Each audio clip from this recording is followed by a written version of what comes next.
Hey guys, Sean here. Welcome to the F1 Word and to the qualifying watch-along for the Mexico City Grand Prix from the, I'm not going to say it, I'm going to name the circuit again. It took me 4 takes to get that right in the preview and it still wasn't quite right. But anyway, yes, Mexico City Grand Prix weekend. Very excited for this one as always. Hey to Michael in chat, he was first here. Hey to Alfie Alf, to Jack, to Barbara, to Pascal, to Dell as well. Dell's eating Stollen, for anyone who's interested. Jack's on an Easter egg. And Alfie Alf is eating Christmas pudding, which has made me question how long I've been asleep. But there we go. Just to let you know, hope you're all well. A couple of very quick disclaimers before we get started. On the new PC, first stream using the new PC. If there are any problems with audio or anything like that, please do give me a shout and I'll do my best to fix it while we're live. If I can't, I'll try and sort it for tomorrow. But yeah, the big test is tomorrow when I've got a guest on. I think I've set it up all right, but you never quite know with these things. So if you hear some weird noises, it's just the PC getting used to me running it into the ground in the space of about a week. So there we go. Hey, Danny, hope you're all right. It's his first time I actually got a notification to join a watch along. Nice to be here. Good to have you here, Danny. Yeah, YouTube and what's it called? Notifications and all of that. Let's not even get into that one. So there we go. As long as you can hear me, that's all that matters. Unless you don't like hearing me, and then that's really bad news for you all. But there we go. Yes, loads to look forward to in this qualifying session. I'll start as I always do in these, and we'll shoot through the result from FP3. Really weird weekend, by the way. It feels really weird, this one. I think it's because we had that stupid tyre testing yesterday that I didn't bother watching, which apparently, had I watched it, George Russell crashed, so I could have watched that one and you know, spoke about that today, but there we go. I didn't see it at the time. I've seen it since, but yeah, just the tyre test is kind of throwing me off a little bit. It doesn't feel like a normal weekend, even though it kind of is. Oscar Piastri topped the session this afternoon, this evening, wherever you are in the world. 1:16.492 ahead of Lando Norris, his teammate, of course. 600ths of a second between them. Oscar Piastri faster than Lando Norris, much to Sky's disgust. Carlos Sainz in third, 3.5 tenths off, so McLaren looking very good at the moment. Max Verstappen half a second off, actually, in 4th place, with Lewis Hamilton in 5th and Charles Leclerc 6th. He's just been talking on Sky about believing in this World Championship until it's mathematically impossible, so probably going to qualify about 14th today to break my heart and my dreams and all of that. Yuki Tsunoda, 7th place for him. Good session this morning, or this afternoon again. Struggling with this one. 8 tenths of a second. George Russell in 8th place. 9th for Kevin Magnussen. 10th for Liam Lawson. 11th for Alex Albon. 12th place, Valtteri Bottas. Franco Colapinto. 13th for him. Sergio Perez down in 14th. Come on, Checo. 1.2 seconds off the pace. So that would be, what, 7 tenths off his teammate there? Fernando Alonso 15th, Nico Hulkenberg 16th, Lance Stroll 17th, Esteban Ocon 18th, Zhou Guanyu in 19th, and Pierre Gasly was 20th in the final practice session. 1.9 seconds covering the field. Only practice, of course, but yeah, if you think the standout there is McLaren look very, very good for pole.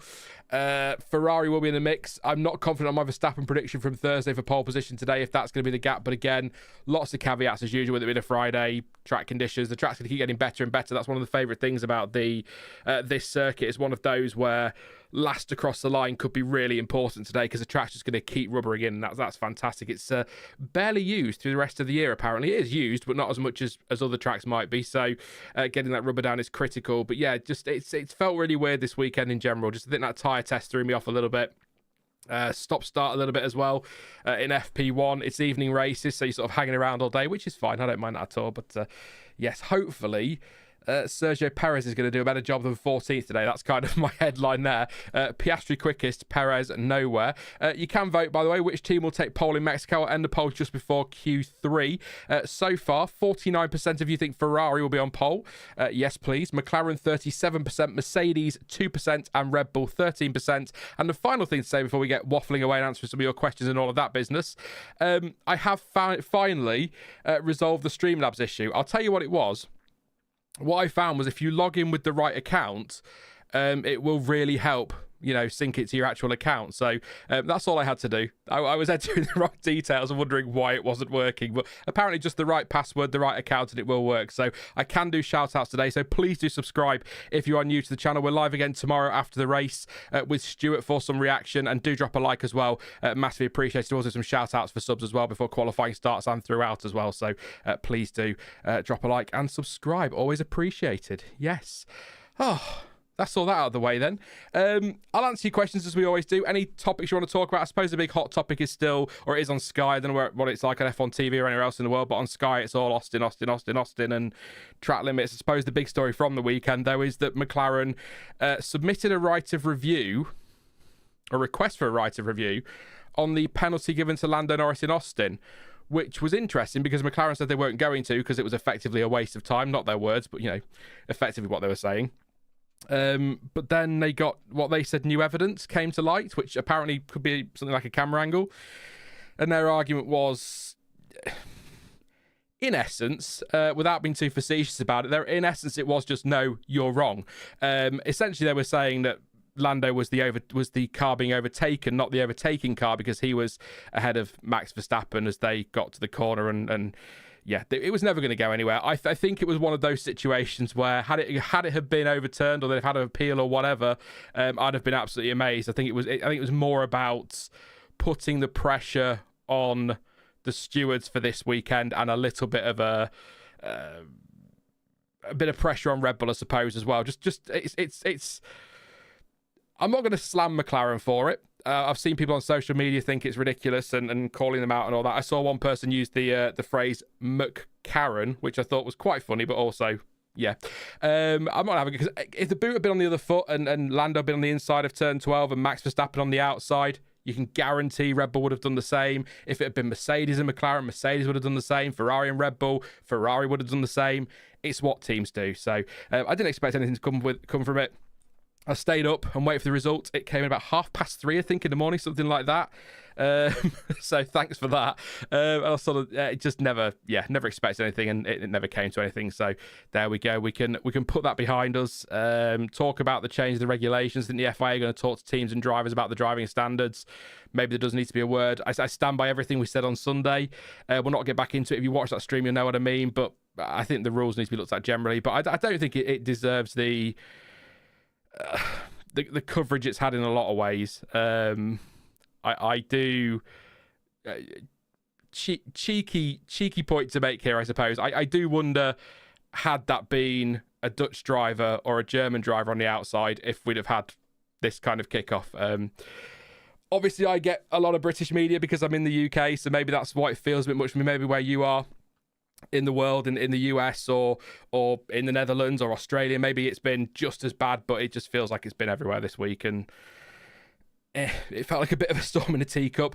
I think I'd be probably a bit more annoyed if there was actually a title on the line here, but I'd be very surprised if this goes down to the wire, so it's not going to be defining that, although if he now loses the title by 3 points, then there you go. It is very distracting and exhausting, Haprust. It is. I completely agree. I want to focus on the racing. I love the gossip. I love the drama off the track. I do, but when that drama's worth it. So, the talk about the bib, that was interesting. The talk about McLaren's mini DRS, that's interesting. Things we've had in the past.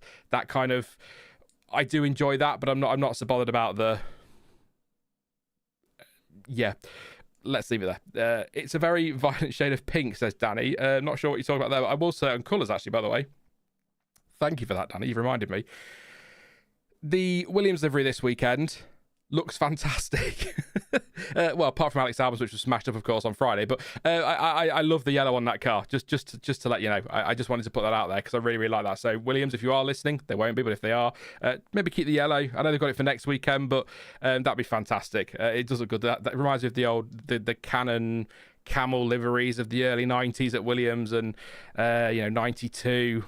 Brilliant, absolutely brilliant. So, yes. Danica Patrick's outfit, says Danny. I tend to find I mute Sky quite a lot when Danica Patrick's on. It's not. I just. My analysis is dreadful. I know that. I'm fully aware. I am quite literally an armchair expert. I'm just an F1 fan who loves talking about Formula One with people like you. So I'm not going to pretend I'm an expert, but at the same time, I don't then go on Sky and act like I am because I can't. It was practice yesterday when Karun Chandok threw to her to talk us through a lap with a driver, and she just went into the fast part, and that's all she said. And it was going into turn 1 and 2, and I was like, oh god. I just you look at, then you throw to Bernie Collins, and Bernie Collins is just so bloody brilliant, and she should be on Sky every weekend. She's fantastic. Her insight is so amazing. And then you've got Danica Patrick, and you're like, good God, help us, please. That's true. I do miss that kind of chat, so I suppose I should listen, Dave. That would be quite a laugh, wouldn't it? The amount of coverage has been tiring, but if it's what it takes to get rules updated to stop running cars off track, I'm all for it, says Thomas. Yeah, well, we said it on Sunday. We will not go right into it again, but because you're probably all sick of hearing about it, we said on Sunday, it's the rule that needs to be looked at. It's the, Max did nothing wrong. He knows the rules. He played them perfectly. Lando Norris didn't. Same at turn 1, but maybe it needs to be looked at that, if you lift off the brake coming into a corner just to make the apex and you can't keep all 4 wheels on track the other side, maybe there needs to be a situation where you can call that 6 of one, half dozen of the other, but it's not the way the rules are written. So that'll be addressed over the winter, I'm sure. We'll see. But Dell says a complete overhaul of the overtaking rules. I think you can drop overtaking from that, Dell. I think we need a complete overhaul of the rules, frankly. It's not just about track limits where we all sort of go from time to time. So I think that's, yeah. It's only good one on Sky is Brundle. The rest is met at best, says Lee. I do like Martin Brundle. Sometimes it feels a bit like Grandad. They're letting Grandad go, wind up and let him go. But no, I love Bernie Collins. I think she's fantastic. If you've not read her book or listened to her audio book, definitely take some time to do that. It's really, really insightful. Not sponsored. If she wants to sponsor me, she can. But I think she's absolutely brilliant. I don't mind Naomi Schiff. In terms of other experts, Martin Brundle, yeah, agree. I could take or leave Karun. I quite like Anthony Davidson. Not really fussed about Damon Hill if he still does it, or Johnny Herbert. I don't think he does he, Johnny, anymore? But yeah. Bright Flesh says, how sure must yearn for F1 TV to be available in the UK? Oh, tell me about it. Yes, I'd love that. Does she read the audiobook herself? That could be rough if you're not used to the accent. She does, but I'm terrible with accents, including my own. So I managed all right. But I suppose if you're not... Yeah. Rules need to be harsh on track limits. Lando didn't deserve a penalty, says George. Is it Georges or George? Lando did deserve a penalty by the rules. I take what you're saying. Absolutely take what you're saying. But yeah, he absolutely did. But it's like you say, the rules need to be looked at, don't they? So that's the way it is. Any questions then? Let's throw some questions. We've got about 15 minutes till quali start, so about 10 minutes, 12 minutes till we go to the watch-along screen, which I'm hoping is all working. All day. As you'll know, if you were here last weekend, we had a massive leak, bathroom leak, and that we've got ceiling missing downstairs, all sorts. It's yeah. So we've got builders and plumbers in again this week, so it's kind of nice just to sit here and chill with you all. But I decided on Monday to spend all day setting the PC up, and it took me all day. I have a lot of crap that I need to set up for streaming and that, and I've just completely forgot. It's been that long. Not really enjoying how F1 has turned into the world's fastest lawyers pleading their cases while occasionally racing lately, says Siggy. Yeah, I get it. It's always been a bit like that, though, to an extent. But I think with the social media, so much more F1 media now, I feel like the audience is bigger.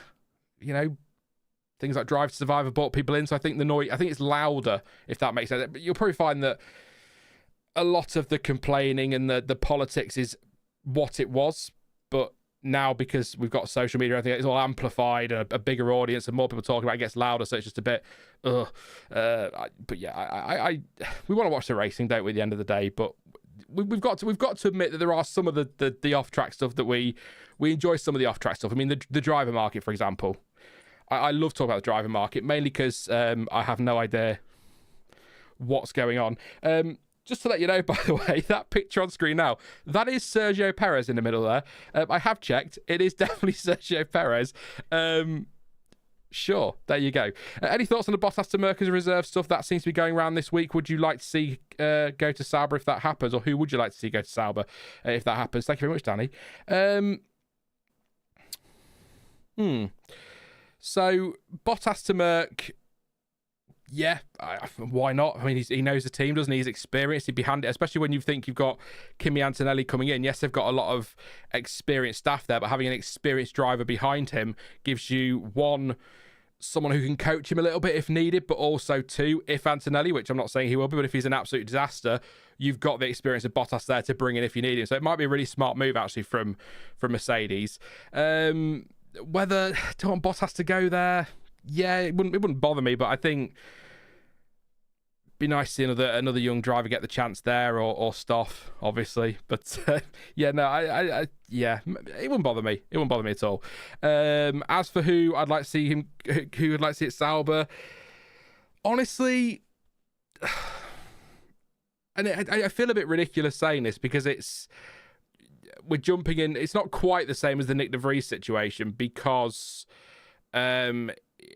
he only had one race and decisions were made. But I think Franco Colapinto, in his 3 races so far or something like that, I think he deserves a mention. I'm just gonna go and find his stats actually, because I was a little bit you're gonna hit the PC fans now. We're gonna go mad. It's so loud. Anybody interested in the specs, I'll have a look at them in a bit and let you know. But it's it's a beast. But it really does like to rev up the fans a bit. We're just trying to tweak them to make sure it's not too bad. But just on Franco Colapinto, so the average qualifying gap to Alex Albon from 3 qualifying sessions so far, just normal quali, not sprint quali, is 0.113. There's a tenth of a second between the two of them. But then in the head-to-heads and all of that business, I mean, he's averaging 14th in qualifying, 10.25 in the races, 1.25 points a race.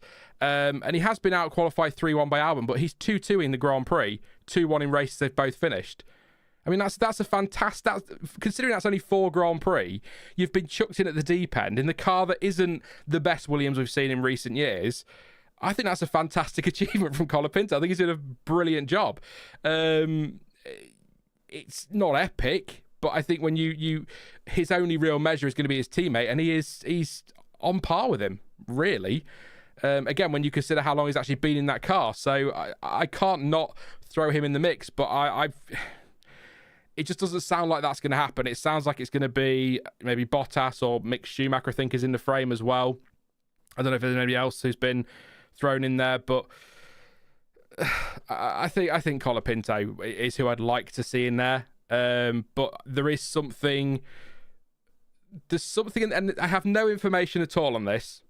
Okay, somewhere in the back of my mind, there's just something saying we will see Colapinto on the grid next season in an RB. I don't know what it is. It probably will come to nothing, and my predictions are generally pretty bloody terrible, but there's just something telling me that if Perez doesn't step up, and even if he does now, I think it's probably already been decided that they're likely to make a change. I think we're going to be looking at Lawson, probably the favourite, even not just because of his Cota performance, but because for some reason they don't seem that keen on Tsunoda. Tsunoda we know is there next season anyway. Maybe they won't think Hadjar's quite ready. They might want to give him a year if he does win F2 behind the scenes to embed at the team. So Colapinto and Tsunoda, or Colapinto and Lawson, or something like that. I think that would be really... It's just there in the back of my mind. And as Dexter says, with that prediction, Colapinto's career is over. You're probably not far wrong, but that's what I would say. I am looking at you, Dex. I'm always looking at you, Dex. That sounded creepier than it needed to be. You know what I mean. Oh dear. Carlos, when does Q start? So qualifying starts in 12 minutes, so the music will kick in just under that. So have we got the mariachi music this weekend, by the way, for the F1 theme? I've not caught the music just yet, but yes. To the point where one would think that Albon feels under pressure from him. I think you're right on me. I think there is pressure there, and I would argue first time Albon's been under pressure since he left. Really under pressure since he left Red Bull. And I don't really think he was under pressure at Red Bull because Verstappen was his teammate. You're not really under pressure from Verstappen, are you, as such? But I think, yeah, when you think you had Latifi, Sargent, and now this one, it's, yeah. I think he is under pressure, and I think it's showing. I don't think yesterday was... His crash yesterday was a pressure... That was weird, wasn't it? But I don't think it was a pressure thing. But he definitely seems a bit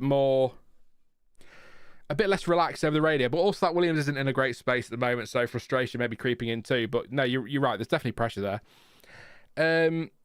Timmy says Ferrari. Absolutely. I'm sorry, I've ruined Colapinto's career. I'm sorry, everyone. Pascal. Hey, Pascal says there are rumours today that Binotto has had a formal meeting with Mick Schumacher. Wouldn't mind that, but I would love to see have Colapinto. Mick Schumacher, fascinatingly, went from no chance to being one of the favourites in a matter of a couple of weeks, I think. So I don't know. Yeah. Haprus says, low-key want to hear Sean's Spanish accent. You do not. The word taco has been driving me nuts on the coverage. No. I don't do accents. If I have a drink one day, maybe if we do a stream before Christmas, although I'm away for pretty much all of Christmas because I'm going away. But maybe I'll do an Irish accent. That's about the best you'll get out of me. Oh, dearie me. A bit late, but we all know how the British media feel about a Dutch board manager, says RC. Yeah, I mean, it would help if that Dutch board manager was doing a good job, but Mick is in Alpine with in WEC. Yes, he is. He is with Alpine in WEC, but I'm pretty sure if an F1 seat crops up, they'll snap him up. They'll have to. I can't think of who else there is really, though. Bottas, maybe. He's maybe the favourite still. I don't know. It's an interesting one as well because I find that apart from Pascal, I don't think really many people care who's in that Sauber next season. I don't think many, and I think part of the problem is that there'll be a lot of drivers maybe not so keen on being in that Sauber next year. If you want to be an F1, you've got to take what you can get. You know, beggars can't be choosing and all that, but you're probably going to be driving around at the back, so maybe not. Let's do a couple more questions, then we'll do some predictions ready for quali. Could Red Bull be heading into another Gasly Albon situation next season? Seems like the junior team concept isn't working as well as it should. It's an excellent point. It takes me back to the Paradise City where the grass is it takes me back to a while ago when a couple of years ago we were talking about they needed to prepare for the future. We're still saying the same thing now, aren't we? And I think Lawson's got speed. Whether or not he's the right guy to stick alongside Max Verstappen next season to replace Sergio Perez, I don't know. But then at the same time, Red Bull, again with respect to Checo, and you know I defend him way too much, but with respect to Checo, Red Bull are kind of in a position now where they've got nothing to lose. So whether it's Lawson, Tsunoda, or just chuck Hadjar straight in there, or give Colapinto a chance, or bring back a Gasly, what have you got to lose? Because Sergio Perez isn't delivering, so you might as well put somebody else in who also may not deliver, but give them a chance and they might surprise you. So, God, no, Maron, absolutely. Lawson is no Verstappen, absolutely. There are not many Maron who are a Verstappen, so no, absolutely not. Absolutely not. So, yes, predictions then. What we got? Who are you going with for pole? Give me your top three on the grid. We'll do them again before Q3 once we see what's going on. Lindblad's a fantastic young driver, by the way. I've been talking about him for... probably not a full couple of years, but for a while now. Really quick lad, and worth keeping an eye on for the future. Not for next season, but definitely worth keeping an eye on for the future. Is Arvid Lindblad, no doubt. If you're watching F3, you'll have seen it as well. So, but yeah, get your predictions in. I'll read a few out before we move on to the watch-along screen and then watch quali together. Usual warnings if you're new to the channel. No on-track footage, obviously, because I'd be breaking copyright law and I'd lose the channel and everything. So it would all get taken down. So we're not going to do that. Also, they're very waffly. Think mates in a pub or in the living room. We're just watching F1 together. That's all it is. So, yeah. Dell, yes, usually there are cars on track in F1 quality. There tends to be sometimes. It depends, unless it's raining, and then maybe not. But is Tsunoda worth keeping for me? Is similar to Stroll, says Dex. Ooh. Oh, is that harsh? That feels harsh to me from Dex. Dex is on one tonight. I would rate Tsunoda higher than Stroll. Leave that with me. I'll think about it. Timmy says, you ready to watch the new series about Ayrton Senna? Absolutely, yes. I would love... I'm looking forward to watching that. If you haven't seen the Schumacher one as well, I watched that one. That was emotion. a few people just say to Dex, that's brutal. That's mad. That is mad. I'm going to start while I'm sort of reading your comments, setting up multi-viewer now. Where did you put... Oh, this is the other thing. I don't know where anything is anymore. Let's just type it in there and we'll find it. There we go. Trying to find things on this flipping PC. I'll tell you a little story, just a very, very quick story. It is about the computer. Sorry to bang on about it, but it's very exciting for me. It's been a long time since I've had a new one. The export time for the US Grand Prix preview on the old machine was 42 2 or 44 minutes, I can't remember. The export time for the Mexico City Grand Prix one on Thursday on the new PC was 14 minutes. It's freeing up half an hour of my time just exporting. That is absolutely bonkers. So that's how desperate I was for an upgrade. I will say this again, not that there was any issue with the old one. It did the job it needed to. You guys who were here then were very generous in your contributions to the channel in that testing stream that enabled me to buy it, and I'll always be grateful for that. So I'm not slagging it off. But yeah,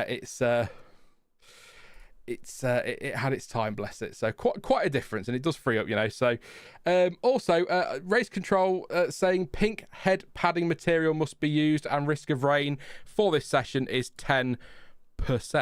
Let's head on over to the watch on screen. Have we got this right? I'm going to say no because I didn't even try then.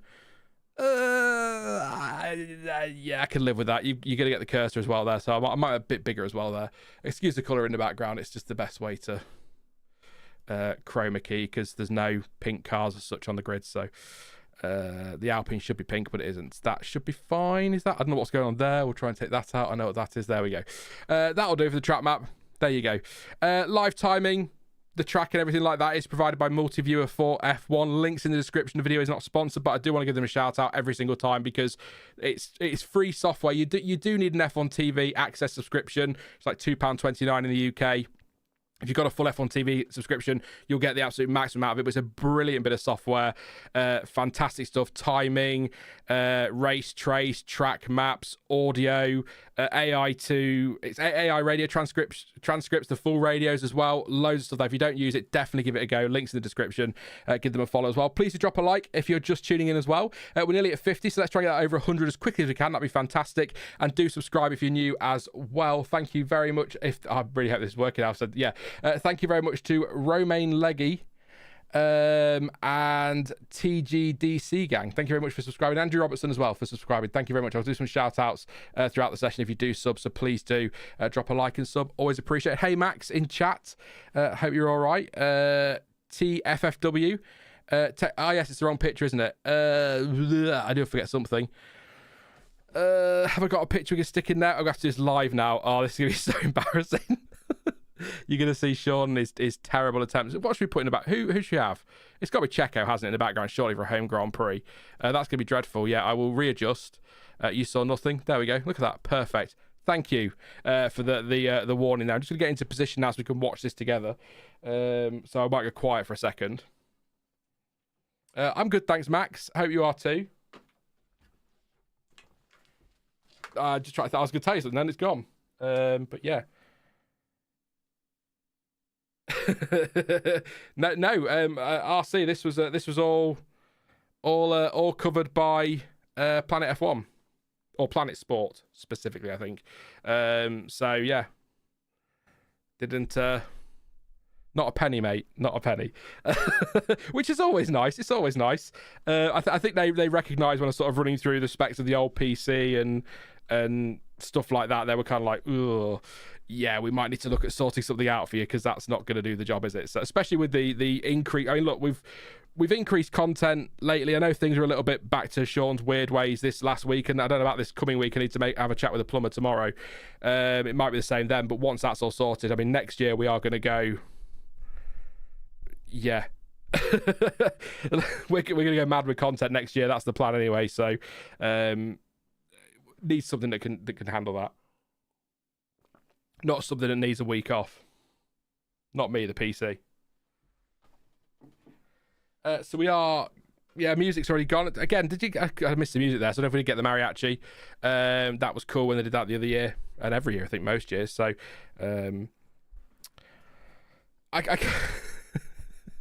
I'm not doing an accent. I refuse to do an accent to Hap Rust. It wasn't mariachi. Oh, what? Come on, F1. Don't tease with things and take them away. Doesn't that just suck? I'll try and listen out for what's been said over team radio and stuff as well. And I'll try and keep on top of it, keep running through the order and such. But yeah. Charles wins this race. Who you got winning, says Timmy. I don't know about the race yet, Timmy. Did everyone get their prediction in for pole position? My first prediction before we actually get into the session proper. I'm going to go Piastri for his first career pole. He was quick in FP3. I think McLaren probably the favourites now. So I'm going to go with... Yeah. I'm going to go with Piastri. Sorry if I'm banging, by the way. Green light. We are go. According to that my TV's behind, I think.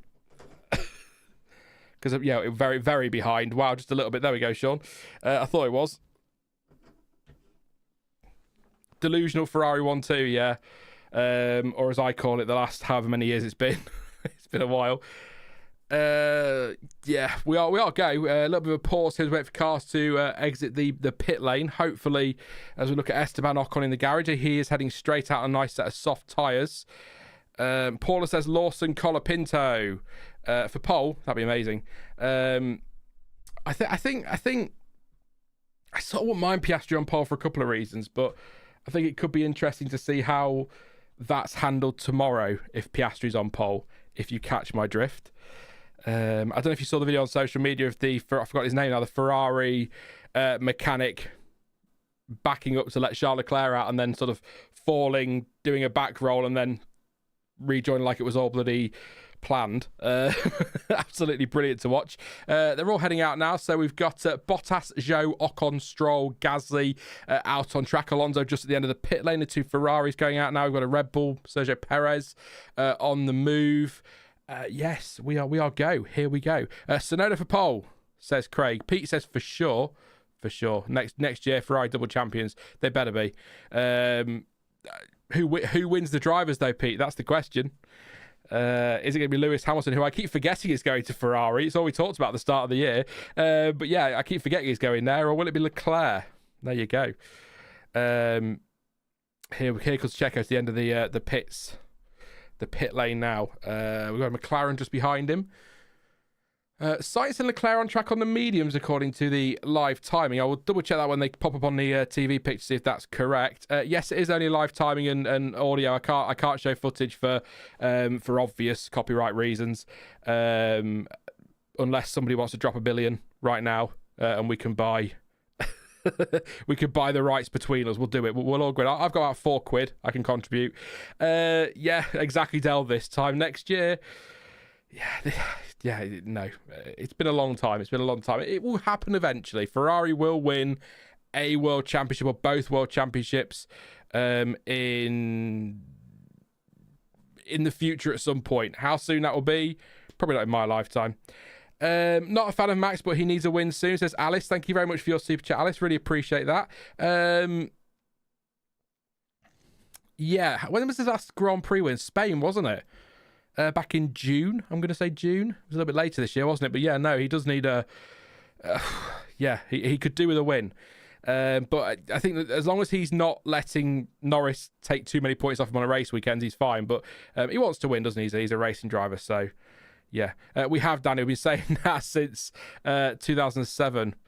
2008, technically, Danny, but yeah, I know what you mean. With the Drivers' Championship, it's been a long time. Yeah, no, I mean, a proper race, not a... I don't count the sprints, Craig. Like in the official records, they don't count as a win, if you know what I mean. So, I mean, his proper last Grand Prix win is what I'm saying. So, Spain, definitely. Surprise sprint win last weekend, wasn't it, really, for him? Nobody saw that coming. Perez then is going to go get a lap in. We'll keep an eye on the times. Bottas currently top. Pascal screaming stop the count. 1:18.5 for Bottas, a 1:19.6 for Zhou. There is medium tyres out there, you know, for Hamilton, Russell, Sainz and Leclerc. So there we go. What can Perez do? You would expect him to be fastest for now, as Stroll goes quickest on a 1:18.173. Purple middle sector for him. Sainz and Leclerc going quick. Gasly moving to third place, 3.5 tenths off the fastest time on a 1:18.5. Perez now coming through the fast twisty middle sector. It's sort of mostly middle sector, isn't it, I suppose? Through turn 11 now on his way to turn 12. DRS wide open on the exit. Sweeps through to the left-hander, and then it's going to the tight right. Tricky corner. Tricky little right-hander into the incredible stadium section. And then into this really awkward left, right, right a tiny bit more, and then over to the left, ready for another sweep round the peril tard. I think it's the Nigel Mansell corner now, isn't it, the final corner? So no longer the peril tard, but it always will be. And he goes over the line and does a 1/7. I don't know what that bloody noise was. It's a 1:18. 5:30 for Sergio Perez, which puts him 7th. Norris, purple in the first sector, obviously personal best in the middle sector. It's his first flying lap. About half a tenth off Carlos Sainz at the moment. Sainz 4/10 quicker than Charles Leclerc there. So interesting they're going with the mediums and still quick, and actually Norris on the mediums as well. It says softs on the timing screen, but Lando Norris is on the medium tyres. A 1:17.203, so a good final sector there from Lando. That's a surprise. The medium, yeah, Norris is definitely on the mediums. It showed on the TV. Timing screens are saying soft, so it's the medium tyre for all of the top 4 used mediums actually for George Russell. And here comes Piastri twitching through there. He's on the used mediums at the moment. Hamilton moves into a new medium. Hamilton into 3rd place. So ignore Norris on softs. He is on the medium tyre there. Piastri's nearly a second down his teammate there on the medium tyre. Max Verstappen, according to the timing screens, out on the softs, but then the timing screens are wrong at the moment and it is the official screens that are wrong, by the way, not a multi-viewer issue here. Norris definitely was on the mediums for that lap. Definitely. Del says Perez out in Q1 at home, question mark. I mean, was he on the softs? He was on the softs, wasn't he? Watched him go out on a fresh set, and he's down in 11th place. I mean, yeah. I was hoping to have a good weekend, actually, to be honest. We're just going to watch Piastri here. Have we got to lock up into turn 4? So he went in a bit deep. Will have cost him some time there. Not convinced it cost him a whole second over his teammate, but it would have cost him something. It's just worth bearing in mind. And here comes Verstappen. He is on the soft tyre. So Red Bull are going straight on the soft. So purple, obviously, as Colapinto goes 3rd on the soft tyre at 1:17.8. And Albon now goes 3rd on the 1:17.5. 3 tenths quicker than his teammate. And only 3.5 tenths off the fastest time. So here is Max on softs. He's coming up now to the awkward turn 12 that I mentioned before, into the stadium section. Which is that's great as well after racing it with the podium in there. That's fantastic. But yeah, do we think Norris, Sainz, Hamilton, Leclerc and co are going to get through on the mediums? Verstappen goes fastest, 1:16.998 for Max Verstappen. So a couple of tenths quicker, but that is on a tyre that is a step softer. So that's interesting. Again, if you are just tuning in to see the timing screens, Lando Norris, I'm sure he did.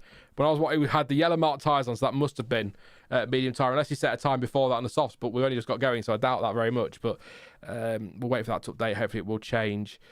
10 minutes to go. We're coming up to 10 minutes to go. We've still got Tsunoda, Magnussen, Lawson, and Hulkenberg to set times. Everybody is on track apart from Norris, Hamilton, Russell and Piastri, so the 2 McLarens and the 2 Mercedes.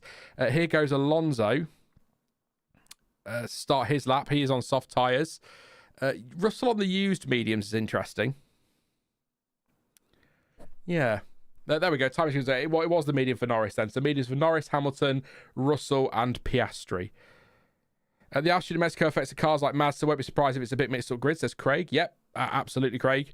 One of the quirks of this race weekend, isn't it? The altitude. Hear a lot about it, how it affects the cars. Cars might slide quite a bit as well, but that Aston Martin, we're on board. We've got Visor count with Fernando Alonso. That Aston Martin really does look a handful, and it's not quick, is it? It's oh dear, frustrating.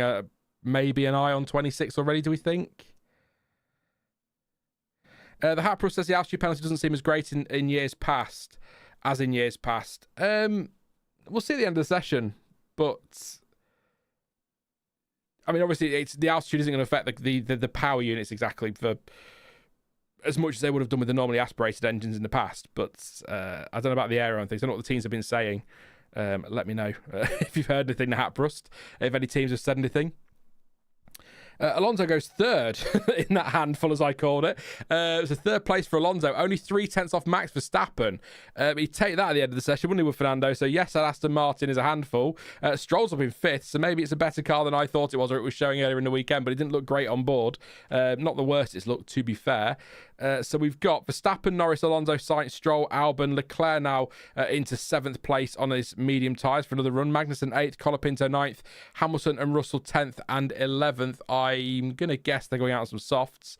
Piastri 12th, Bottas 13th, Gasly 14th, Perez 15th, Ocon 16th, Joe 17th. That's all going to change though, because here comes Yuki Tsunoda over the line to go 3rd, 1:17.2. I think... I cannot brake for low speed, mate, is what Perez says. I was just going to ask, do we think all the medium runners are going to have to go again here? Because Hulkenberg's just gone 2nd on a 1:17.1, so I think the medium runners have to go. Fastest in the speed trap, says Craig. At the moment, it is tied between Ocon and Gasly, 348 kilometres an hour. Slowest is 254... 218 is Perez, only 218 through the speed trap. Bloody hell. So there you go. I've tried to get as much info on the screen as I can. So I think Piastri's got to go again. Yeah, Russell's on the soft here. Gasly goes 2nd. I think the medium runners definitely have to go again. Norris is going out as well. You're not going to get through on them. The track's evolving all the time. It's one of the other things that's great about Mexico. I saw Keith Collentine say on Twitter, actually, that he thinks the Tilke redesign of Mexico, although he was sort of sticking within the lines of what he could do, is a bit uninspired, and it's not a great track for racing. But it's great in the sense that we get the altitude effect, and then you've got the track rubbering in and the track evolution. That's what I was trying to say. That all kind of plays to it as well. So I think that helps in qualifying, but it's not a great layout. I don't like the middle sector. But only because I can't do it on the game. That's all it is. There's no other reason for it. It's as simple as that. Thank you, by the way, everyone, for tuning in. 1,300 of you here. Thank you very much. Please do drop a like. 76 likes. Let's get that over 100. That'd be fantastic. And subscribe if you're new as well. I'll do some shout outs after Q1 for those that have subscribed. So please do sub. That'd be fantastic. Thank you very much for your support this evening, wherever you are. I hope you're having a fantastic weekend. Clocks go back, by the way, in the UK. So it's technically only 9:15. It's not. That's not how it works, but in my head, it's how it works. Here comes Russell then. He's purple in the middle sector. He was fastest, was it yesterday morning or this morning? I can't remember now, but it was yesterday, wasn't he? Goes 4th, 1:17.194. 5 minutes and 45 to go. Here comes Hamilton through the final corner. Not a great first sector. Personal best in the middle, though. Looking to beat a 16.9 for Verstappen and goes up into 8th place on a 17.3. He's not comfortable there, is he? Only 3/10 between Colapinto and Hamilton there. That's not a comfortable time. I think he'll probably go again. I assume he was on the softs there, and not on the, unless he did go on the mediums again. That's a gamble. Here comes Piastri then. He is improving. Personal best in the first sector. He's on some softs as well now. I didn't watch his tyres on board. Let me know if the Mercedes of Hamilton was still on mediums or what, but according to the timing screens, he was. So he'll need some soft to go again, I think.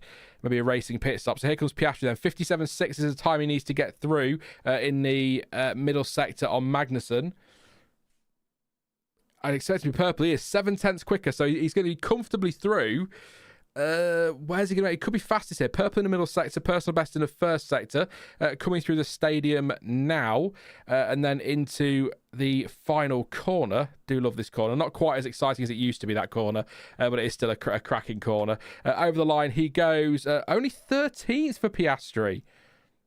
Is he killing his tyres in that final sort of half of the lap? Because he was definitely purple in the middle. Verstappen, Norris now purple. He should improve, you would expect, and does indeed to go fastest on a 1:16.505. Max Verstappen will be, he's half a second quicker than Verstappen. Russell, are we safe? Told negative, and Russell went negative. Piastri's lap time deleted as well. He drops to 19th. So big pressure on Aussie P here. Perez also massive pressure in P20, now on an outlap. Perez needs to step it up here. So does Piastri. The two Ps at the bottom of the table. They need to step it up. They're in trouble. Perez, is that true? Perez is 2 seconds off the pace. He's got to find 0.8 of a second to get past Magnussen in 15th. So I know Perez has struggled. He must have made a mistake somewhere on his lap. Surely. Track limits at turn 12 for Piastri. Definitely track limits. There we go. That can't be right. Did anyone watch Perez's lap on board or anything on F1 TV? Let me know, because he's 0.8. I know he's struggled, but 0.8 to Magnussen in 16th is massive. There must have been a mistake. I know he's complaining about his braking, but could just be that. We'll find out in a minute. Wait, we've 3 minutes to go. About to find out. He's coming through to start a lap just about now, coming through the final corner. Got Norris behind him. I guess Norris will pit, I would assume. So here goes Perez and Piastri as well, going again. Ed wants Latifi back, questioning why Perez got a contract extension. I think everyone's questioning why Perez got a contract extension at the time. They certainly are now, that's for sure, Ed. But hey, reasons. They wanted to give him some security, and it's not really worked. So, but contracts, yeah. So Piastri's in trouble here. I think Piastri, Perez improves, by the way. Personal best first sector, but still slower than Leclerc, who's currently on the bubble. We could get some big surprises here. Piastri, slower than Leclerc, who's on the bubble. Perez only just slower than Leclerc on the bubble. So I don't think there's any time for any new tyres here. I think we might be about to lose Piastri, and we could lose Perez, which is going to leave. Here's one just under a tenth and a half quicker than Leclerc there.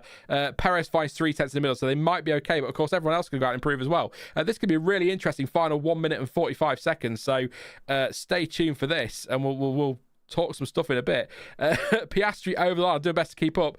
Only goes 14th on a 17.5. That will be... he might... it's not likely, is he going to get a lap in? Perez only 15th. Leclerc in the drop zone. Not having that, Charles. Crack on, mate. We're not having that.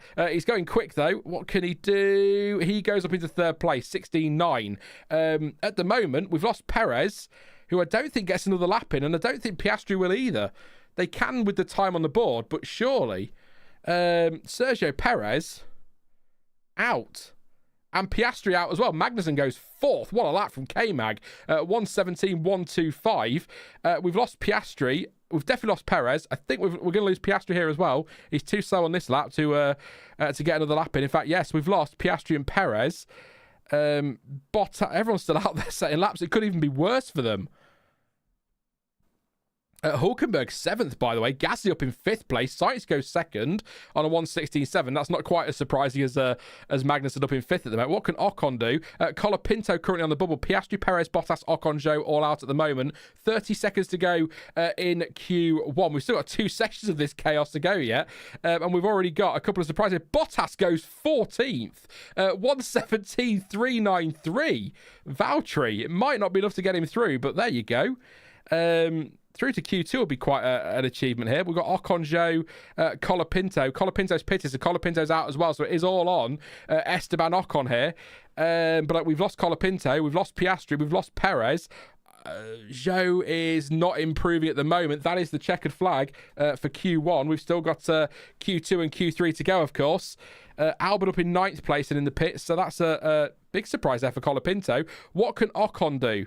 Can he knock out Lance Stroll? What's Stroll doing? Stroll is improving, doesn't go faster. He's 15th. Here goes Ocon, stays 19th. Oh, wow. Story of Q1. Teammates. Norris fastest, Piastri 17th. Albon 9th, Colapinto 16th, Verstappen 3rd, Perez 18th, Gasly 6th, Ocon 19th, Bottas 14th, Zhou 20th. Wow, that's exactly, Chloe. What a session. That is a big surprise. So we have lost to confirm, which we kind of knew 2 minutes ago. Colapinto, Piastri, Perez, Ocon and Zhou. Wow.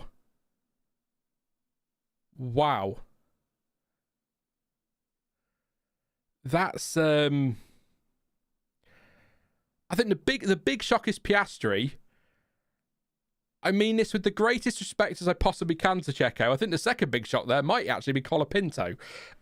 Seeing Perez struggling sort of towards the back end of the sort of almost on the bubble isn't a great shock, but it's still Perez in a Red Bull, so I suppose it is still a shock, but I was not expecting Colapinto out.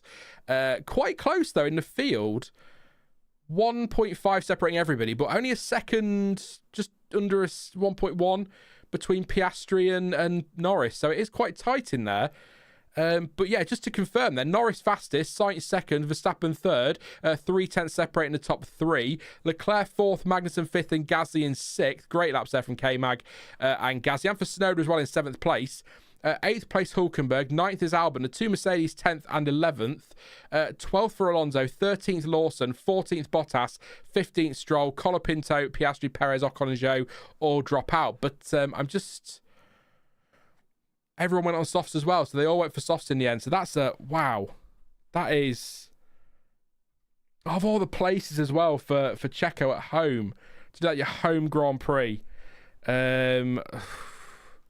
I don't want to. I was going to say, could it be his last? But there hasn't been any word of that, so maybe he'll see out the season. But thank you again to Alice for your super chat. Again, thank you to is it Class or Class Vanderwolf for subscribing. Thank you to Luca Gasparini, Olivia, Owen Dunning, MR Voodoo UK1, the Genie, Philip, is it Ultric? Oh, terrible pronunciation. I do apologise, but thank you, Philip, for subscribing. Joel Medley, Michael Hitchcock, Kirsty Jack, Ace Kadir, and Thomas Venius. There we go, Thomas. You know who you are. Thank you very much for subscribing. I will do shout outs between the sessions if you do hit that subscribe button, so please do hit subscribe. Don't forget to like as well. We got over 100. Thank you very much for your support there. Back tomorrow, of course. We've got the rest of this session yet. We've got 2 more sessions to do. But back tomorrow with Stuart for the race reaction shortly after the Grand Prix, as always. And of course, everything again next week with previews. And I haven't confirmed this. I'll have a ponder this week. I'm tempted to do a sprint watch along and a qualifying watch along next Saturday. I might double stream. I've not done that for a very, very, very long time. But there's just something about hanging out with you lot on a Saturday that I really enjoy. So we'll see how we go with that one. I'll let you know nearer the time, or you'll just see it pop up as scheduled. But yes, thank you very much for your support. Likes and subs, massively appreciate it. Thank you to Mad Max who subbed as well. Appreciate that. What a session. What a session. We're just watching Kroon Chandlot's analysis here. See what he can do. Trajan as well, thank you for subbing. Appreciate that. So he's gone into turn 12. Bit all out, not looking comfortable. I really thought Checo would step up this weekend.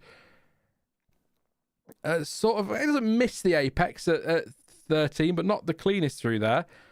Yeah, it doesn't look like a great car to drive, to be fair to Checo, but yeah, I'm not sure what to say. Just doesn't seem to have a car underneath him, but he's not that far off where he's been at times, is he? So, yeah. What do you say? Biggest surprise, Piastri. We agreeing on that one in that session.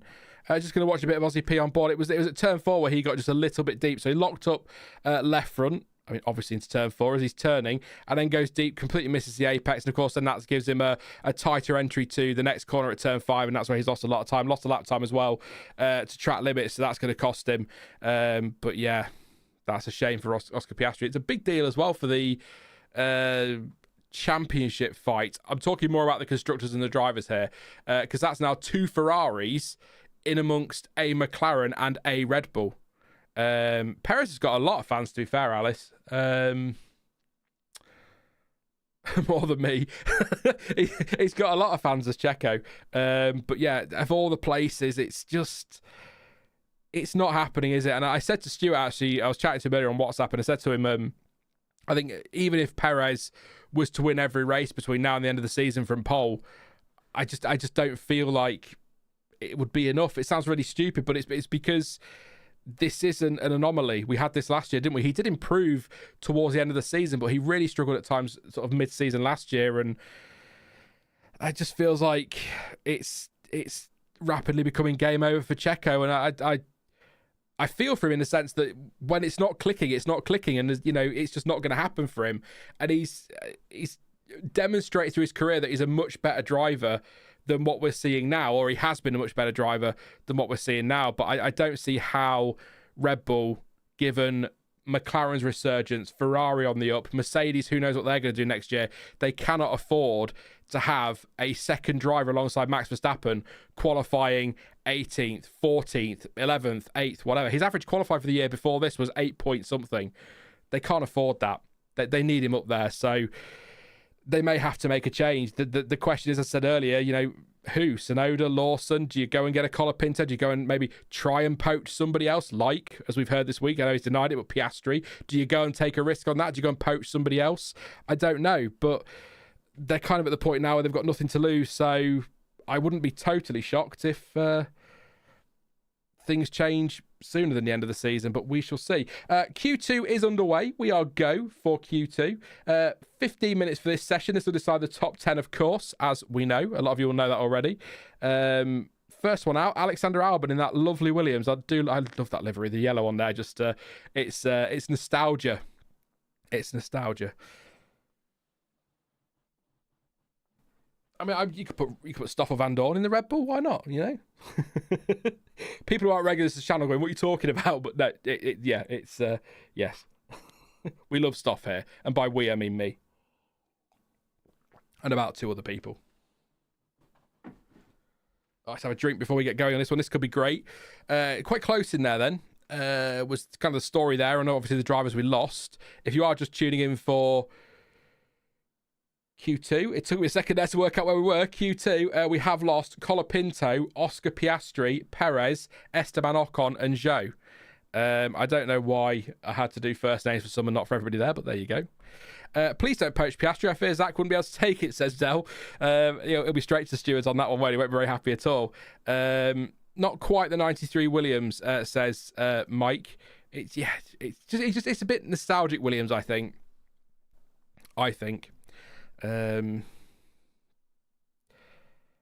But yeah, it's not quite the same, is it? But it does. I mean, get Sonic on there again. Why not? So Albon is to be first to do a lap. Is he on a fresh set of softs? He is. It's not saying on the timing screen at the moment. So hopefully when he goes across the line, it will. There we go. No, it hasn't. Sorry, look at the wrong driver. Great stuff, Sean. We'll laugh if Ferrari grabs the constructors because of all of this. Not only will I laugh, I will celebrate. We will do a celebratory Ferrari won something stream. Why not? It doesn't happen very often now. Here comes Alex Albon then starting his lap. He is on a used set of soft tyres. Obviously, by the way, this weekend, slightly different tyre allocation. There's one less set of the softs than usual, because usually 8, we've got 7 because we had the tyre test yesterday with the C6. So tested the C6, which is going to be if you didn't know, the softest compound, but it'll be available for street tracks. So that could be interesting to see how that works out next season. So C1 to C6, but we're mostly going to see the C1s to C5s with, Monaco will be C6, for example. We'll see what happens there. Not a great shock here when I tell you this news, but Alex Albon is purple through the first sector. He will be purple through the middle sector and through the third sector as well, because he's the only one. He's not the only one on a lap, but the only one that's getting close to completing a lap. Verstappen is also on a hot lap here. He's on used softs. In fact, everybody except Norris on a used set of soft tyres at the moment, according to the timing screens. So we'll see if that is the case. Didn't realise Oscar Piastri was chatting there to Sky, but I can't really hear him anyway, because I can't just go silent for 3 or 4 minutes and not talk to you all. So a bit difficult to catch it, but doesn't look happy, understandably. Let's put it that way. With Verstappen purple and purple, Albon did a 117 flat, more or less, as Verstappen comes through 13, 14 as well, and then 15. And then, surprisingly, 16 and 17, and that will really shock you. Round he comes now, the final corner. He's going to go fastest here, I'd imagine. Sainz purple in the first sector. It's a 16.629 for Verstappen. Sainz is quickest. About a tenth quicker than his teammate. He's in the stadium section now. Is Charles Leclerc. Thank you, Craig. I appreciate that, mate. Thank you very much. Checo is an excellent driver, apparently. Look, recency bias is a thing, of course it is, but I think when I talk about Sergio Perez and what he's achieved before, if you are new to F1, I highly recommend going back and watching what he's done. What he did at Force India, Sauber, really good driver. I'm not saying that excuses where he is now, but just a reminder that once upon a time, it did click a lot for Perez, and he was linked to all sorts of things. It kind of went around a bit of McLaren, didn't it, for him, to be fair? Leclerc's lap time deleted, by the way, so that won't stand a 1:17.631, so he will fall away from the timing screen in just a moment when that updates. But yeah, last after lap 1 and 1, says DJ Rev Raven. Yes, Sakir 2020. The rear tyres are a bit tricky in Sector 2, says Max Verstappen on team radio there. They are used. Again, I think it is just Lando out there on the new tyres, although timing screen's seen all over the place. And I'm guessing, given that... I'll just wait till it goes back to the live feed. I have a feeling timing might have gone down everywhere, so we might be a bit all over the place. So I'll try and keep you updated on what's happening on track. Ignore the timing tower if it's playing up. It looks like they're just getting it back in now. It definitely disappeared for a bit pre-replay, then the replays came in. So I'll keep an eye on it, see if we're up to date, but I'll try and keep you up to date with what's going on. These things happen. Nothing we can do. Kevin Magnussen, here he comes. And what can he do? He's quicker than Verstappen. In the first sector, K-Mag on used tyres as well. So that Haas has got pace. They were saying on Sky they think Haas might be the sort of head of the midfield now, which could be good. Track temperature 38.3 degrees, air temperature 28.1.8, humidity 40%, no chance of rain at the moment. So that's where we're at. But yeah, Leclerc twitching all over the place in the middle sector there. Snapping. That's the word I was after. Thank you, Tommy. I was trying to process it in my head then. What do I call that? It's snapping. It is snapping. All over the place. Good save. And we've seen some big crashes this weekend. So, but yeah, Haas top of that midfield at the minute, it feels. Certainly in these last 2 race weekends. So really impressed with them. What can K-Mag do then? Over the line he will go and goes 4th fastest on a 1:17.1, just bigging him up there, and he's doesn't go fastest. I was hoping he might there, just to surprise me, but he didn't. Here comes Hulkenberg, his teammate, of course, in the Haas. 5 races to go for Nico Hulkenberg, including this weekend now? And K-Mag, of course. 17.4. Norris is still out. He's been out there for a while, I feel like, but he's not done a time yet. So I don't know if he's been through the pits and I've missed that. Here comes Tsunoda. Yuki Tsunoda over the line. He goes up to 4th place on a 17.1. Albon is still 3rd. Just trying to work out who's on. Everyone on used tyres, apparently. Sainz goes 2nd, 1:17.0. Leclerc did lose his lap time, 1:17.631 at turn 2. That came up a while ago, so yeah. See, I told you. Norris further in the first sector. What we got going on with Mercedes here? Hamilton a 1/4 of a tenth, I would say that is, off Verstappen's or up on Verstappen's time there. Personal best, obviously, for all of these because their laps are not on the board yet, so I'm not getting too excited about what we're seeing. Norris 2.5, just over tenths quicker than Verstappen in the middle sector. Screen says used tyre, so Norris looking good here. Lawson goes up into 6th place on a 1:17.162, 300 slower than his teammate Yuki Tsunoda. And over the line goes Norris to go fastest by 0.3 of a second from Lando Norris. So I haven't got any laps on those tyres. Interesting. Russell goes 3rd on 1:16.9. Hamilton will be next across the line as we under 7 minutes to go now on a 1:16.973. Bottas is just coming around. That's an in-lap, I suspect. Looks to be. It is indeed. Here comes Yuki Tsunoda. He's on in-lap. Gasly as well. So Leclerc, currently slowest, of course. He had that lap time deleted. He was in 4th place briefly. At the moment, though, it's Magnussen, Stroll, Hulkenberg and Bottas in the bottom 5 alongside Charles Leclerc. So a bit of pressure on Charles here. See what he can do. What we're watching here. So this is going to be twitching. So he goes into turn 1. Okay through there. A lot of curve. That's where he's cut the corner. He's cut the corner at turn 2. We've seen that before here, actually, haven't we? Just too much curb on the inside and all 4 wheels off track. And that is always going to be a track limits penalty. And that is why he's currently last of the runners in 15th place. Oh, come on, Charles. Pressure. Bubble says, let's go, Haas. How is Albon still up there, says Mike. Yeah, absolutely. Storm says, I think it's Checo's adaptability that's let him down. Very good when he can build the car around him as a number one in a midfield team, but he never gets 100% out of the car, which matters more in a top team. Some good points there. Bro says Mercedes also good. It looks like we're going to have a Max and Lando turn one mayhem again, says Craig. Norris on new, softs or used is what Danny's asking. When he went out, it said new, and everyone else on new. So I don't know if it was new when he went out, and then he's done a couple of warm-up laps, and then that's then ticked them over to being used tyres. The timing screens definitely said new tyres when he went out, and he did seem to take a while to get a lap on the board. So I don't know what was going on there. So if anyone knows, that'd be fantastic. Let us know. Jacob says, "Come on, Bottas! They are really pushing the line on those cuts," says the Hap Rust. It does say United. Thank you very much, Ryan.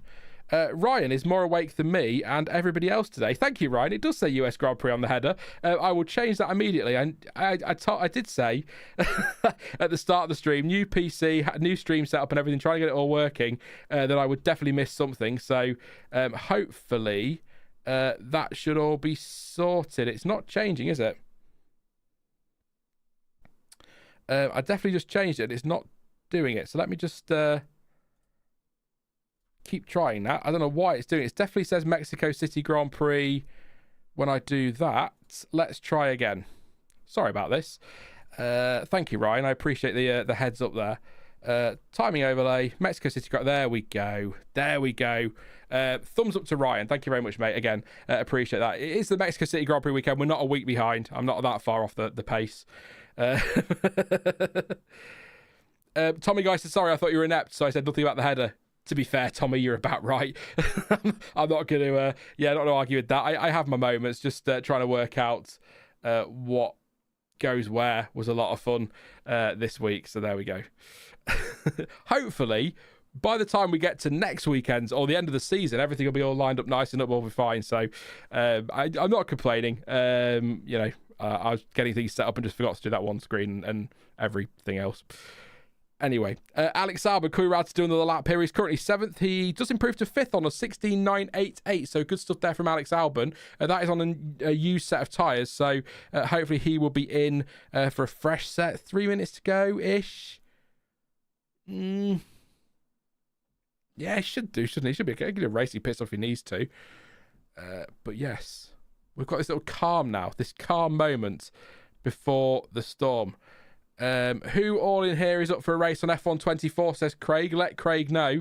I'm not. I am going to be really boring and go... Well, I was going to go say straight to bed. I'm not going to go straight to bed. I'm going to go and watch Many a True Nerd play Fallout London and then fall asleep watching that. Leclerc then on a used set of tyres, so the same ones before. He is purple in the first sector. He needs this lap. He needs to watch his track limits. So just leave a little bit on the table, maybe, Charles. Make sure that we're okay. But he has gone purple in the first sector. Here he comes now through the middle twisty bits, through 7, 8, 9, and now into 10, and then through 11. Really crazy part of the track, that one. And then he's coming down to turn 12 where we saw Piastri get his lap time deleted. He's 2/10 down on Norris. The middle sector not great for Charles. Tyres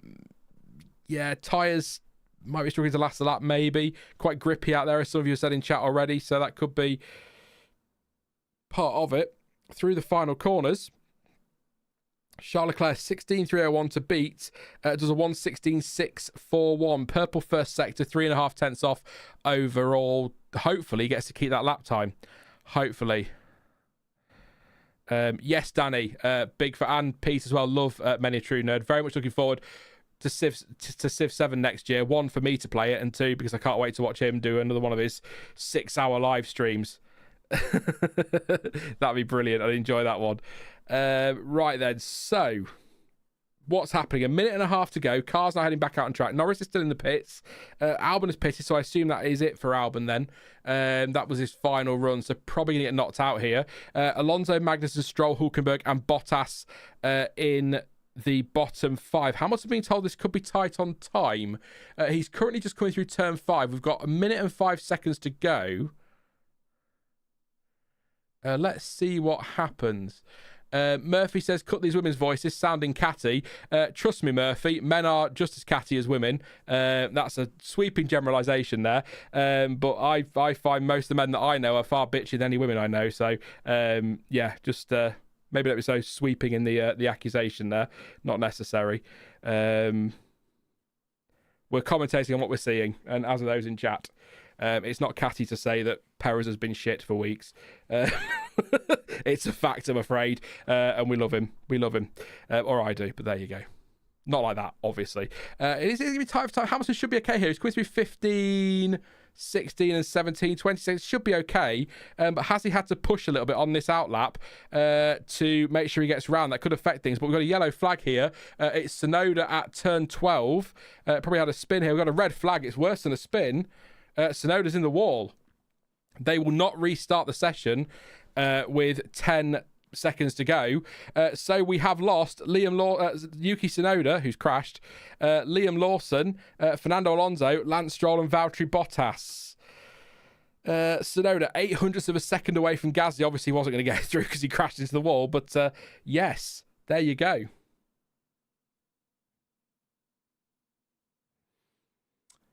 Yes, Q2 will not be resumed. That is confirmed. So it is a red flag. I'll throw out to a checker flag in a moment. Yuki Tsunoda at turn 12. I'm just assuming gone in hot, slide, bang, wall. That's your top analysis here on the F1 word. So Norris was fastest in that session, and Verstappen, Sainz and Leclerc. 3.5 tenths separating the top four. That seems closer than Q1.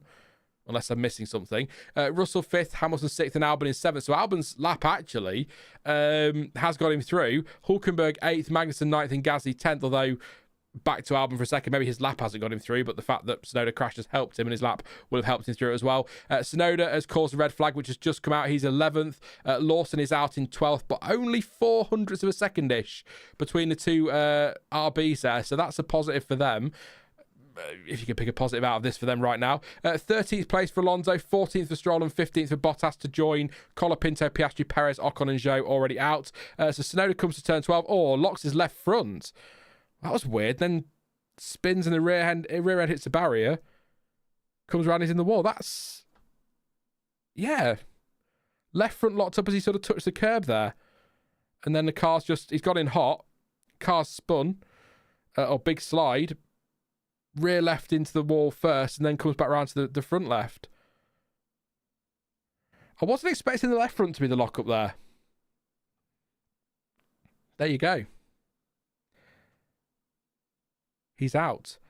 Tsunoda asks, are you okay? He says, yes, sorry. Yuki. Look, bad to crash, of course it is. Bad for red flag, of course. But 11th place, not a terrible place to start tomorrow, unless, of course, he needs to take some repairs. Or he will need repairs, but you know what I mean. Anything else that requires a penalty. But Lawson 12th, that's not a bad place to be starting for RB tomorrow, but obviously not the best end to the session. So, just an odd one, I think, Dex. Craig says, did the floor hit a rumble, Alex or rumble strip? I don't know. I wasn't surprised to see the left. I was just surprised to see the left front lock up is what kind of threw me there. I suppose it depends how. It didn't look like a massively. It's difficult really because my mind's thinking about the crash we have seen this weekend that were quite heavy. It's not the biggest crash we've seen this weekend, but I suppose it depends. He's gone in back end first, and his left rear has hit the wall. So I suppose you've got to think drive shaft and things like that, haven't you? So maybe there could be some stuff that needs to do there, or needs to be repaired there or replaced. We'll see. Hopefully they can do like for like, and it won't be a problem. But not great from Yuki there. But he does out-qualify his teammate, which I suppose is, again, you can't really pick a positive out of crashing out of qualifying, but he did out-qualify Lawson, so there we go. Let's do some more shout-outs for subscribers. Thank you to... some names in here I'm going to butcher. So immediately, apologies in advance. Thank you to... with Thomas, so Perpsy B Vibes 46, to Motor Love Racing, Alexander Lol, thank you very much. Declan, I was going to say Declan, I don't want to offend anyone with the pronunciation, so Declan, you know who you are, thank you very much for subscribing. Dr. Joseph K. Jones, thank you very much. Linda Hamilton, Sabello Sabaya, Jenny Black, and Leopold Capulong. Oh, I'm so bad. If it's not John Smith, I'm finished when it comes to pronunciation. Thank you so much for subscribing. Really appreciate your support. They don't all appear on Streamlabs, so I haven't shouted you out. I've only shouted you out who's on that list, so apologies. But thank you very much to everyone for your support tonight. Please do drop a like. We're nearly at 200 likes, 1,800 of you here. We can do better than that. Let's get the likes up. It helps the channel in the algorithm. And please do subscribe as well. I will do some shout outs. Probably in a few minutes, because we have got a red flag, so we have got a bit of a delay. So I will do some shout-outs again shortly. And of course, yeah, we'll do some more after Q3 as well. So thank you very much for your support. Jack says, Linda Hamilton, didn't she fight the Terminator? Is it the Linda Hamilton? Wow. That'd be amazing. My full support to Checo Perez, although McLaren is looking pretty polished, says Eric. Bro says, go Mercedes. Del says, Scooter Man, no helmet. Oh dear. Boody Boo, I nearly butchered that, says Checo will win the race 100%. All the Red Bull drivers are giving them reasons for them not to partner Max, says James. Kolos says pray for him. Alex, we need a good performance. Craig says you're better than Crofty, mate. Doing great job. Appreciate it. Thank you, Craig. I'm not sure I'm better than Crofty.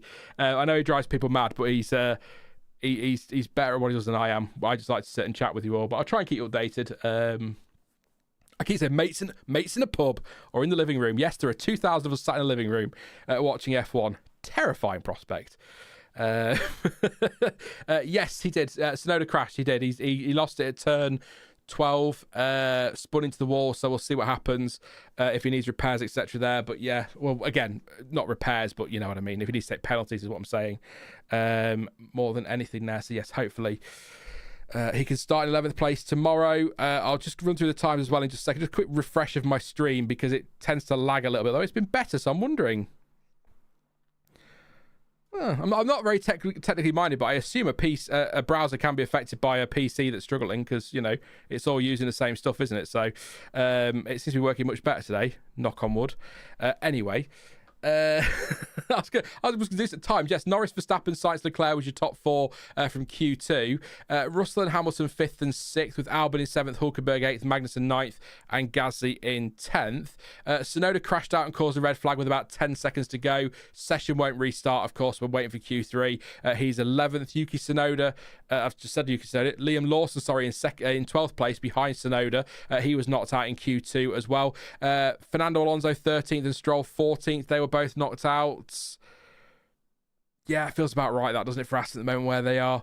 Bottas 15th. I think that's a really good session, actually, for Valtteri Bottas. But if you are just tuning in, Q1, we lost Franco Colapinto, I think a surprise. Oscar Piastri, a massive surprise. Sergio Perez, although he's struggling, I'd still say 18th is a bit of a surprise. 19th for Esteban Ocon. Looking at Gasly in 10th, you could argue that's a bit of a surprise. Zhou Guan Yu 20th, bless him.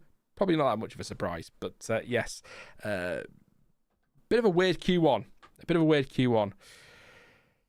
Tommy Guy says the Ferraris are right there for second. This will be good. Yeah, and this is kind of it, isn't it? I'll put the checker flag out now for got rid of the red, or going to get rid of the red. That's kind of the thing with this talk of a championship fight that we keep bringing up, but only because it is mathematically possible. You know, Norris needs to win all the races, but Verstappen, and if Verstappen finishes second or whatever, it could be even better than that for him now. It's still not going to be possible for Lando. But the problem that Lando has, and I suppose you could throw Verstappen in here as well, Max as well, is that you've got Ferrari taking points off them, Mercedes some weekend taking points off them. It's not a case of, it's not, you know, sorry to bring it up. It's not 2021 where it was just Verstappen versus Hamilton. It's Norris and Verstappen battling, but then you've got Piastri in there, the Ferraris in there, the Mercedes in there.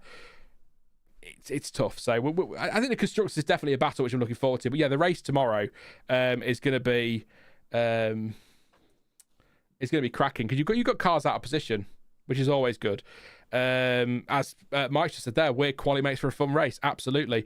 Jack says 2,000 watching. This chat is really good and easy to moderate. Please don't let this be a jinx. Yeah. I've only got top chat, so I don't know what you're witnessing, Jack. But yeah, everyone seems pretty decent. That somebody will come along at some point. You know they will. But we just have to smile and ignore them. Hello says hey. Hello. Hey, hello. There you go. Let's do some more shout outs for the subs then. Thank you to Tommy Guy, to Lee, to Astrid as well, Astrid Maldonado, for your subs. Appreciate the support. I did see some more come in, now it's disappeared. Q3 will start 15:53, which that's local time, so about 4 minutes we're waiting for. So yeah, if any more subs come in, I'll do shout outs then, just before we get started. But yeah, Paula says hello. Hey Paula, hope you're okay. Casper, how long will it be until Q3? So 4 minutes, Casper. I didn't see your question there, but I'll answer it again just in case you missed it. Yeah, we still got the red flag, Stefan. They're just clearing. It's interesting now. Tsunoda's car on the mini map will be there forever now. I mean, not literally forever, but for the rest of this session. So I'll always keep going. Tsunoda's still out there, but no, it's they don't show that disappearing. That's where he stopped on track. So yeah, not far now. Not far till we get going for Q3. I'll tell you what then. As I go and get my drink, and have a quick swig of drink. You tell me in chat one surname. Who have you got for pole position? I'll read some out. I said Verstappen on Thursday. Not confident.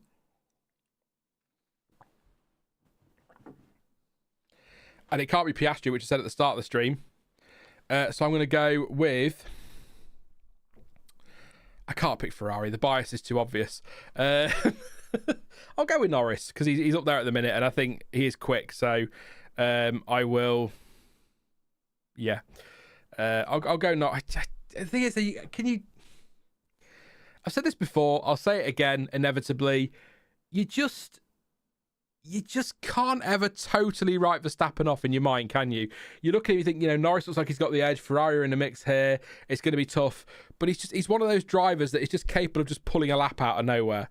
And then you go suddenly, wow, where's that come from? So it's difficult. So I'll go Norris for now, but I'm not confident on any prediction, because my predictions are usually pretty dreadful. So James says Leclerc. Luke has gone with Norris for pole. Danny says Leclerc. C64 says Stoff. Thank you very much, C64. You win today. Michael says Norris. Yusuf's gone for Hulkenberg. Oh, what a gift for that. That'd be brilliant. Craig says Verstappen. Wing Racer says Yuki crash. He did indeed.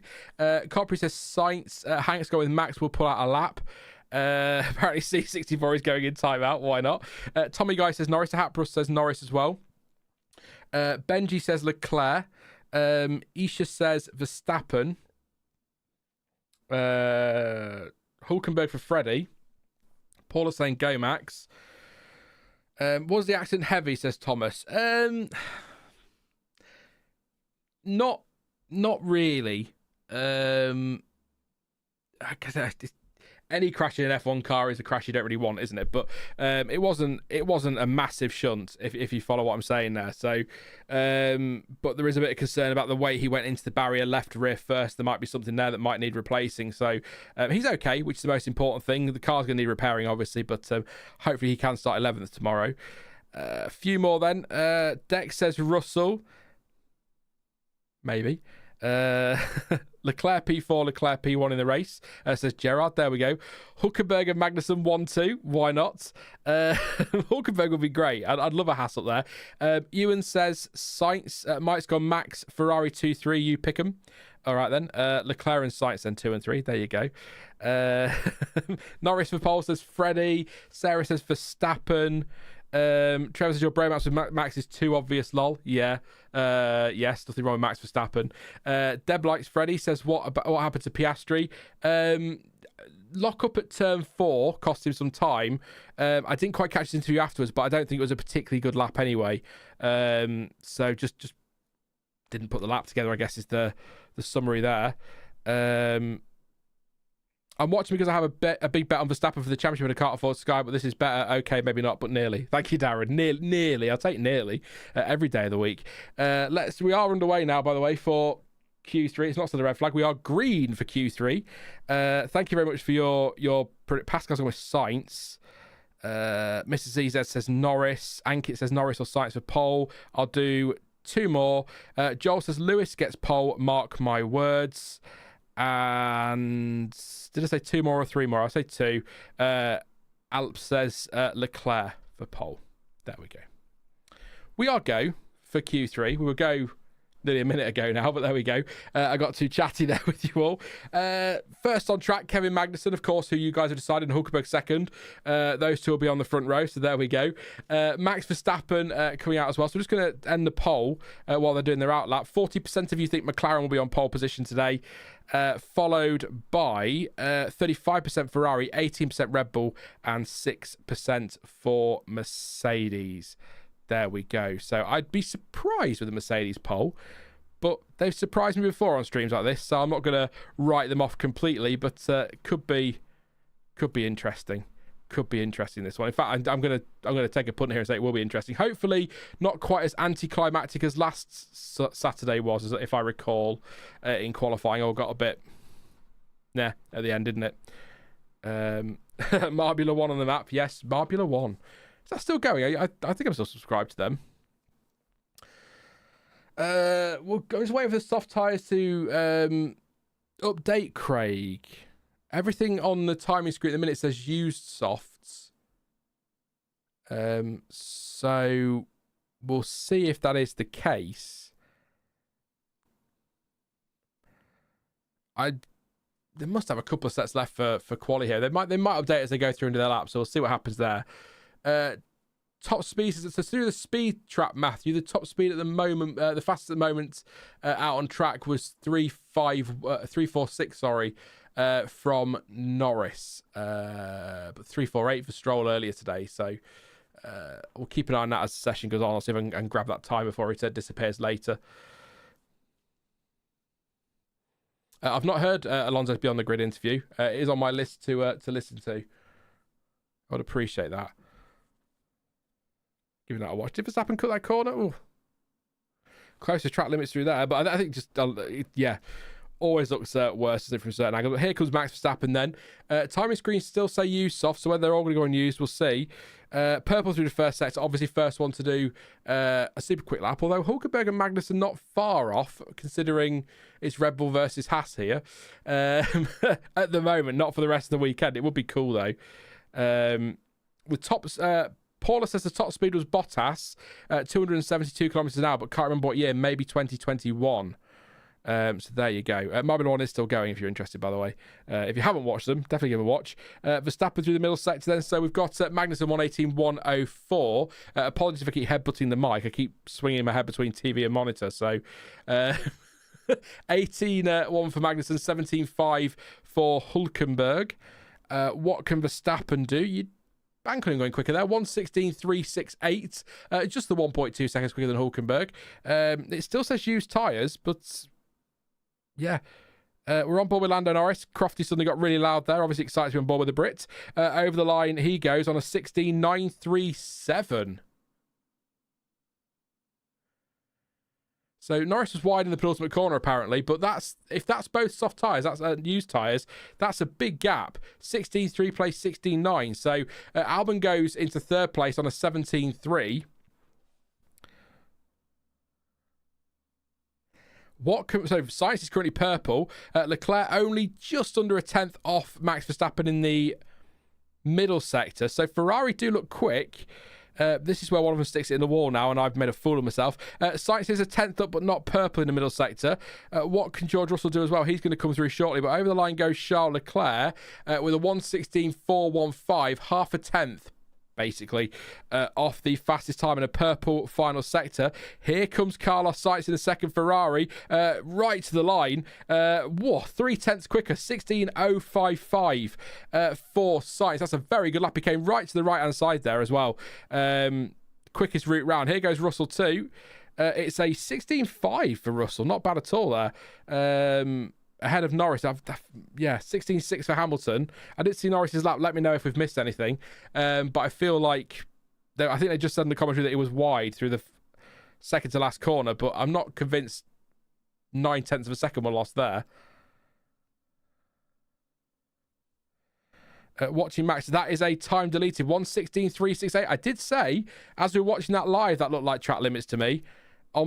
Certainly the first corner. So yeah, turn 2. Max Verstappen lost his time of 1:16.368 and drops to 10th place. I did say it looked like it. and he's cut that corner completely. So there we go. Possibly the second one too, but definitely the first part of that. The second turn 2, 3 chicane is what I'm saying. That's what I'm trying to get there. So that's that lap gone for Max. Yes. So Sainz and Leclerc top 2 at the moment.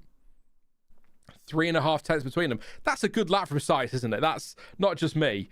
Maybe the others have made mistakes and their laps and the gap's bigger than I was expecting for that reason, but that's a hell of a lap from Carlos Sainz. Ferrari coming alive here. I would be very surprised if it ends Ferrari, Mercedes, McLaren, Alpine. But stranger things have happened in this very session today. So it happens, doesn't it, from time to time. We've got that awkward gap now. We're just going to wait as everyone pits, except we've got Hamilton and Russell out there. I assume they're going to box.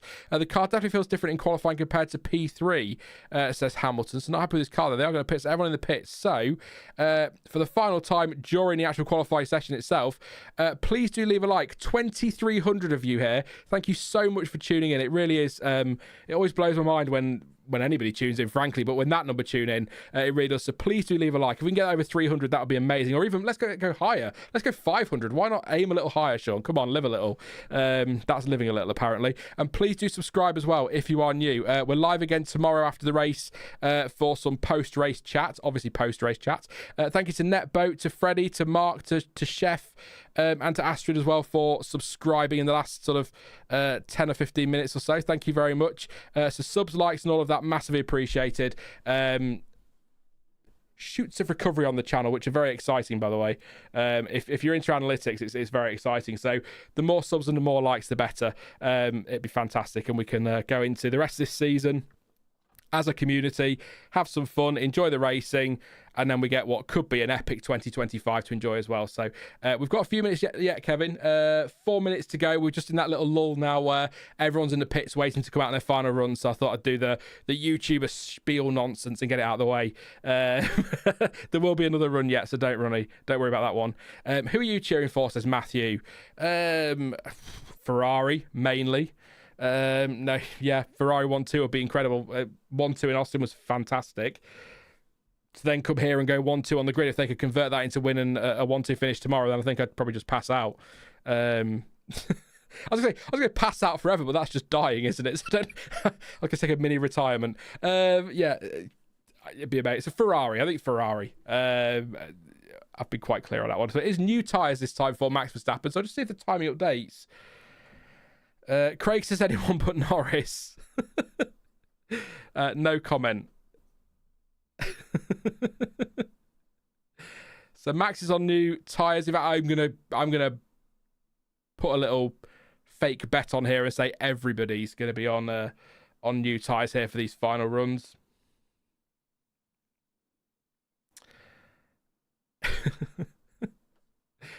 Right, so just take a breath here. A quick swig of my drink, actually.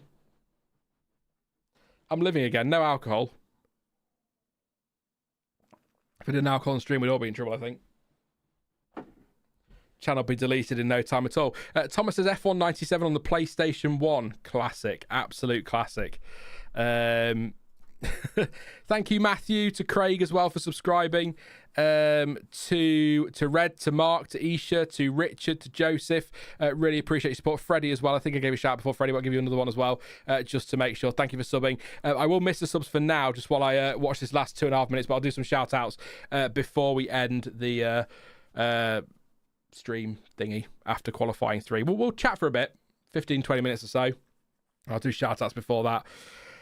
Again, but we just need to see this last 2 minutes. It is drink. What was my drink? Orange and mango again. Yeah. What a weird comment. Sorry, I know you dealt with it, Max, but that is such a weird comment. Like, and so what? Sorry. Anyway, people are funny. People are so funny. We've got out laps at the moment. Everyone will be on the fresh softs. The timing screens are not updating with fresh softs, so I think there is a bug there that's not been right through the session. So if you are tuning in later, I know some people do watch this a bit later and sync up with qualified if they missed it. If your information is that they're on new tyres, and I do apologise, but the timing screens are saying used pretty much all the time now. So I can only go off the information I've got, so apologies there. But I'll see if it changes. But yeah, previous polls in Mexico, Leclerc, Verstappen, Bottas, Leclerc, and Ricciardo. Of course, Leclerc, the only driver to get more than one pole in Mexico since F1 returned in 2015. Here he goes. Going for pole number 3 in Mexico is Charles Leclerc. He's currently in second place. We're coming to the 1 minute mark now. This is it. Final predictions if you want in chat, but this is about to get a bit chaotic. So deep breath. Here we go, 348 kilometers an hour, by the way, through the speed trap there for Charles Leclerc. Sainz is starting his lap now. Maybe they'll bin it and just get the 1-2. I'm not saying they will. Here we go, through the first sector. 27-1 for Sainz was his first attempt. It's a 27-0 for Leclerc. Just a few hundredths in it, half a tenth, let's say. Through comes Sainz. He improves, though, by nearly a whole tenth of a second, does Carlos Sainz. He's on it. What can Verstappen do? 22, 23. Got a 27-1 to try and beat through there.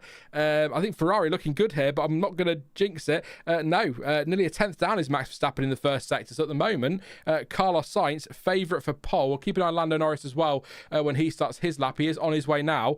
I'll try and watch 4 timing screens at once. Leclerc, quarter of a tenth up on Sainz, but I think Sainz is improving again. Norris at 27-2. It's looking like it's Ferrari versus Ferrari here for pole, which is a line I never thought I'd say. Gasly moves into 6th place. Here comes Charles Leclerc. He'll be first of the front runners for pole position. That is the checkered flag. They'll get these laps in. There goes Leclerc. Only a 16.265. He stays in 2nd place. Carlos Sainz on provisional pole. Purple in the first sector. Purple in the 2nd sector. It's a 15.946 from Carlos Sainz. 3 tenths quicker than his teammate. Norris is purple in the middle sector, but a tenth and a half down on Sainz. What can Max Verstappen do? Over the line, he goes into 2nd place on a 16.171 and splits the Ferraris, but still just over 2 tenths off the fastest time. What's Norris? He's coming through the final corner now, or final couple of corners. It is 2 corners. 15.9 to beat. It's a 16.2. He goes 3rd. What on earth? Carlos Sainz, I don't think anyone else is improving enough. I think we've got Carlos Sainz on pole. Carlos Sainz, Max Verstappen, Lando Norris, Charles Leclerc separated by 3 tenths of a second. Here comes George Russell through the final couple of corners. He is improving in the middle sector, or did improve in the middle sector, but he's not going to threaten pole position here. He stays 5th on a 16.3. Lewis Hamilton also improved in the middle sector. He's not going to challenge for pole here. He crosses the line and stays 6th place on a 1:15.946. Kevin Magnussen in 7th place. Pierre Gasly 8th.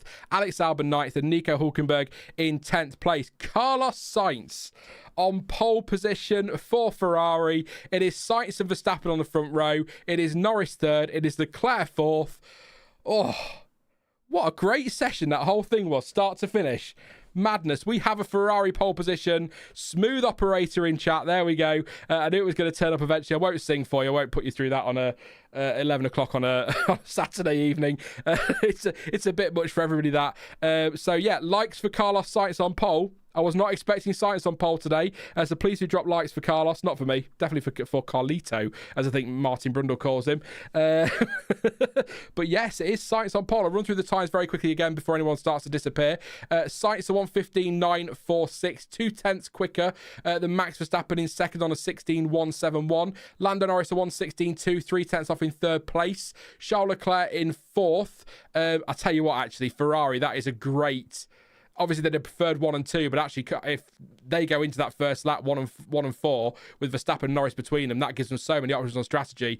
That's why you need 2 drivers up there, because that could be critical tomorrow for the win. George Russell in 5th and Lewis Hamilton in 6th. Kevin Magnussen, fantastic for him again. 7th place. Pierre Gasly, great session, not expecting that either. In 8th place. Alex Albon up in 9th place, did very, very well today. Nico Hulkenberg as well, not a surprise I see him in the top 10, is it? 1.5 seconds off the pace. If you missed it earlier, Tsunoda crashed, caused a red flag. He's out, obviously. Lawson was not out in Q2, as was Alonso, Stroll and Bottas. And in Q1, we lost Franco Colapinto, Oscar Piastri, Sergio Perez, Esteban Ocon, and Zhou Guanyu. There we go. To those disappearing, because some do, we'll be live for another 15 or 20 minutes or so to take some questions and talk about tomorrow. But thank you very much if you did tune in. Please do leave a like before you go. Thank you again for your company. It's been an absolute pleasure. And thank you to Russell Fuller, to Andy Duff, to Adam, to Joseph Fail, to Richard Saws, or Sowers or Saws, for subscribing in the last few minutes. And I think I said Mark and Easter as well earlier, but I'll give you another shout out as well. Thank you for all your subs and likes today. Really, really appreciate the support. If you are going to pop back tomorrow, live shortly after the race, about an hour after the race tomorrow with Stuart, aka chamber to talk about what we've just watched in the race. And then there might be 2 streams next Saturday. Definitely a qualifying watch along, maybe a sprint one too. I'll make a decision nearer the time. So thank you for your support. If you're sticking around though, get some questions in chat and some reaction, and we'll do that for a few minutes, and then we will call it there. I don't know why we've got the timing screen playing up there. I've only just noticed it. I was so so into that whole thing. I know why. Let's just do that very quickly.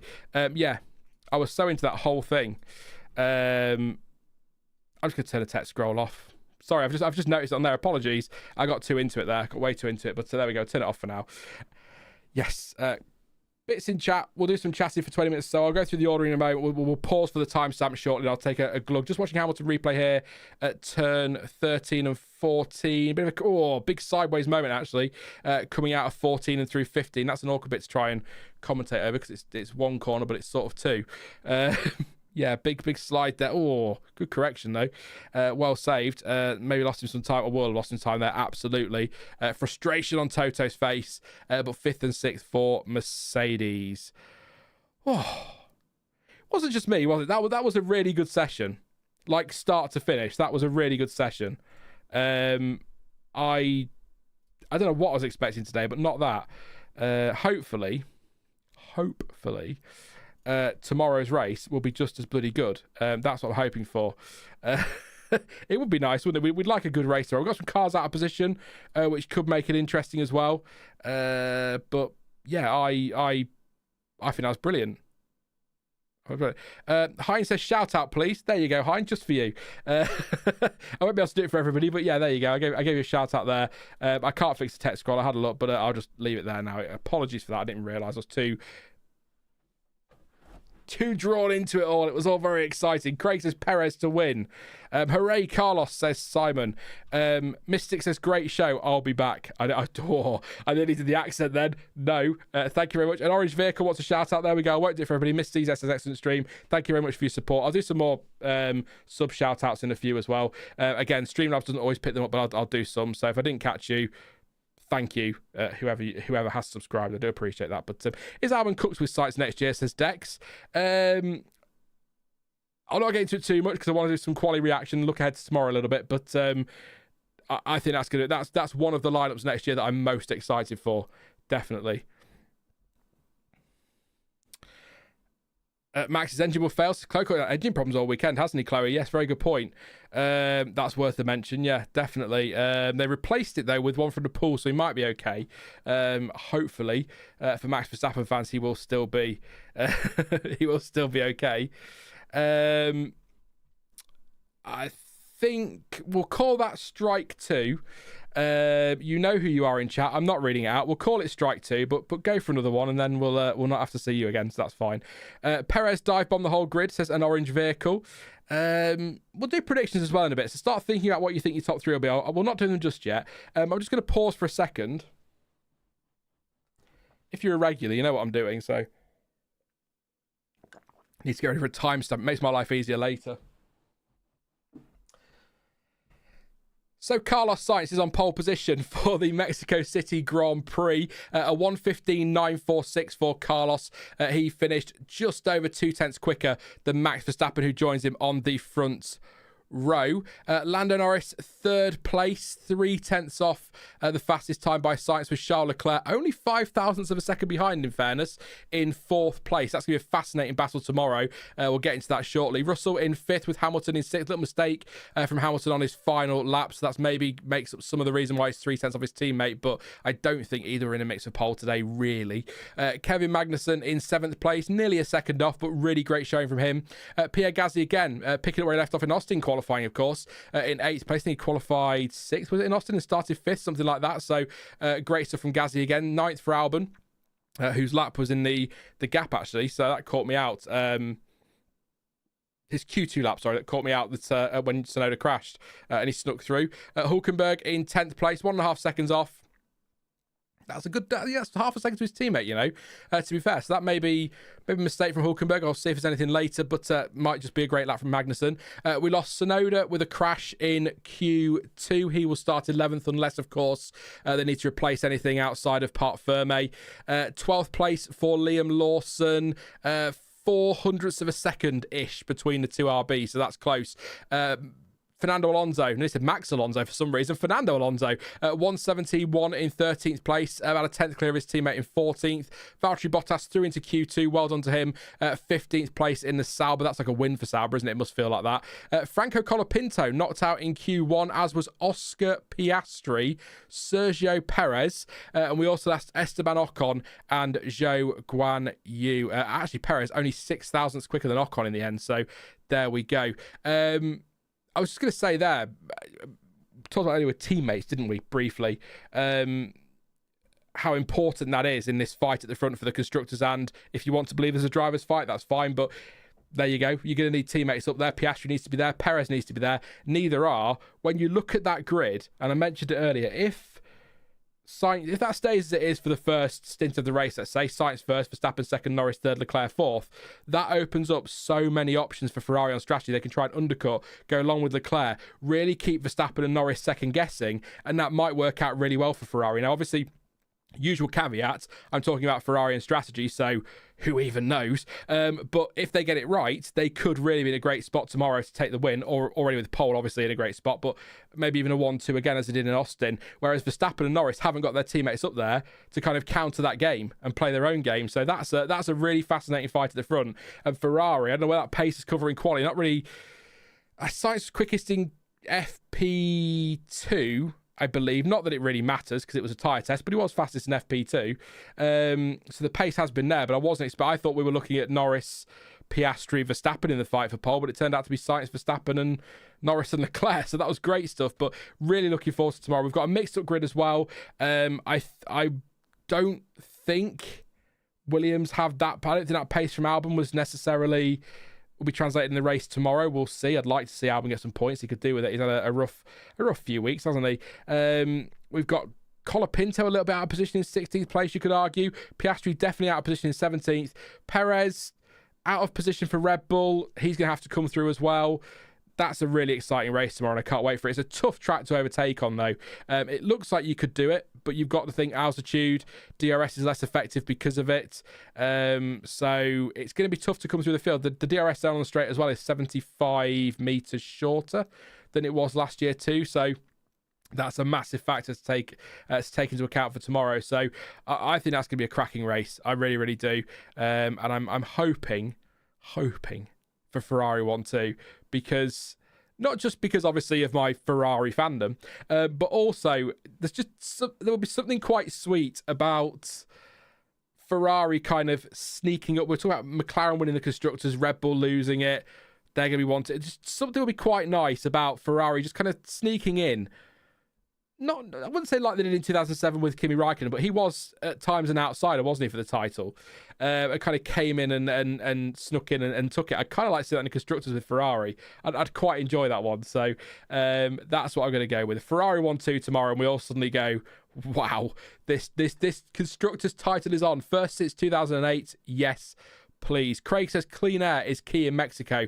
Absolutely. Like I say, tough for the DRS as well. Not quite as effective as at other tracks. So, although somebody did say earlier, can't remember who, so apologies, that the altitude effect doesn't seem to have been as dramatic this year. So that's something to bear in mind tomorrow. Really looking forward to how that all unfolds. Apparently not as hot tomorrow as well, says Night Crusader. I don't know why I was surprised by the temperatures when I did the preview on Thursday.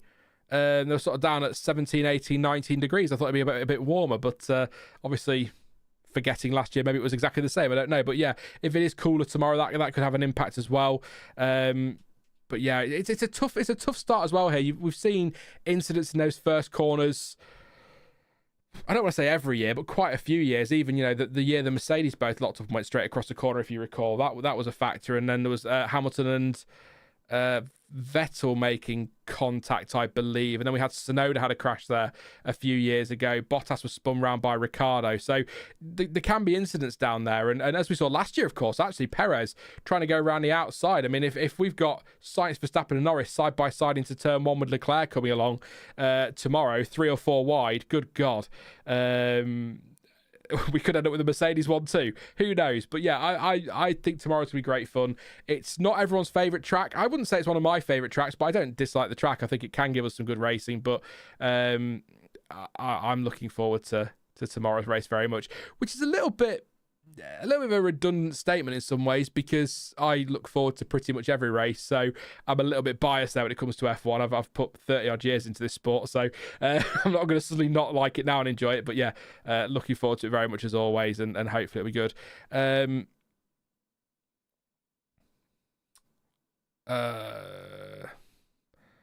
I saw a question and it's completely gone, and now I can't remember who said it or who asked it. It was relevant to tomorrow. If you have any questions, by the way, we'll do some predictions shortly about the session or about tomorrow. Pop them in chat. I'll answer a few for a few minutes. Maybe do 10 more minutes. Go to 11:30, and we'll call it there. Then we'll have done 2 hours. Was that 2 hours? 9:30 till 11:30. That's 2 hours. Well done, Sean. Maths. Perez won't get out the bottom 5, I bet, says Hank. Tomorrow, I'd fancy him for. I would say that he will, but he's got to score points. But his points enough, really, in that car. I know the car's not great, but Max Verstappen's second, and I know Max Verstappen is Max Verstappen. We're talking about completely different drivers here, but that Red Bull should not be 18th. But then the McLaren shouldn't be 17th. So Piastri gets some stick today, but he's not done a lot wrong, Piastri, has he? So well, it's not like he's consistently down in 7th place. We'll give him a gap there. What is the gap between the top 4, says Craig? So we've got 0.3 of a second between the top 4. Just a reminder as well, if you're looking at the timing screens, those sector times there are not their fastest sector times. Those are the ones they did on the way back to the pits. I can't find a way to have those as... I could do it in the code, actually, couldn't I? Sorry, just came to me. I might try and change that for next week, so we can have the fastest sector times after the session. But so the best sectors for Sainz, for example, were 27 flat, 29.2 and 19.5. Purple middle and purple final and first sector. Verstappen 27.2, 29.3, 29.6. So losing time in all the sectors there to Carlos Sainz. Actually, Norris had the fastest middle sector, purple 29.191. So just so you know there, I might actually play with the code actually on that one for next time and change it to have sort of one for normal sector times and one for... I'll work it out off screen. But let's try and get the overlays right first, before we start messing around with coding. Yeah. Perfect timing tyre change for Hamilton, says Night Crusader. I definitely saw a question. I can't find it. I'm going to give up now. Yeah. So, yeah, questions relevant to quali, questions relevant to the race tomorrow, and then we'll do some very quick predictions, and then we will call it a day there. What happened to Piastri, says, is it Riani? Again, just didn't hook up the lap, just didn't get the lap together. There was the mistake at turn 4. He locked up on entry, left front lock up, went a bit deep. That made the turn 5 turn in tight, and that cost him time. But I just from the little bits I caught while I was talking, while he was doing his interview earlier in the session, it just didn't sound like the lap was hooked up. So just not putting the lap together is ultimately what's happened there. So no issues. But yeah. Max heading off. See you later, Max. Thank you very much, mate, for your help tonight on the modding. Although it's been pretty good. I think there's been 1 or 2, but you've been awesome as always, mate. So yes, and enjoy your extra hour in bed if you're in Europe. I will not. I will stay up an hour later and then pretend it's the same time. I'm weird. CPB says Red Bull and Williams should do a swap. Perez to Williams, Sainz to Red Bull. There you go. That could be interesting. I'm still baffled. Oh, well, people would just turn around and say it's because of the beef between the dads, but I'm still baffled why Sainz wasn't further up the option, to be honest, or the list of options for Red Bull. But there you go. Lane says there are several great races in the bottom 10. 1, 2, 3, 4. What we're counting? Yeah, Sean, just go from 10 down. It's a 20-car grid, Sean. Alonso, yeah. Bottas is a good racer. Just hasn't got the machinery at the minute. Colapinto's been really impressive, hasn't he, as well? Piastri too. So yeah, there's some good races in there, and it could be a chaos as well, which I'm looking forward to. We always like a bit of chaos if we can. Let's do. Why is Perez 19th? Says ODVP. Why is Perez 18th? Did we have a reason, chat? I can't remember now. It feels like about 14 hours ago, but it was only about an hour and a half ago. I can't remember now. I think I just didn't have the pace. I know he had trouble with his brakes earlier in the session, which will have played a part in that somewhere, I'm sure. But again, I don't think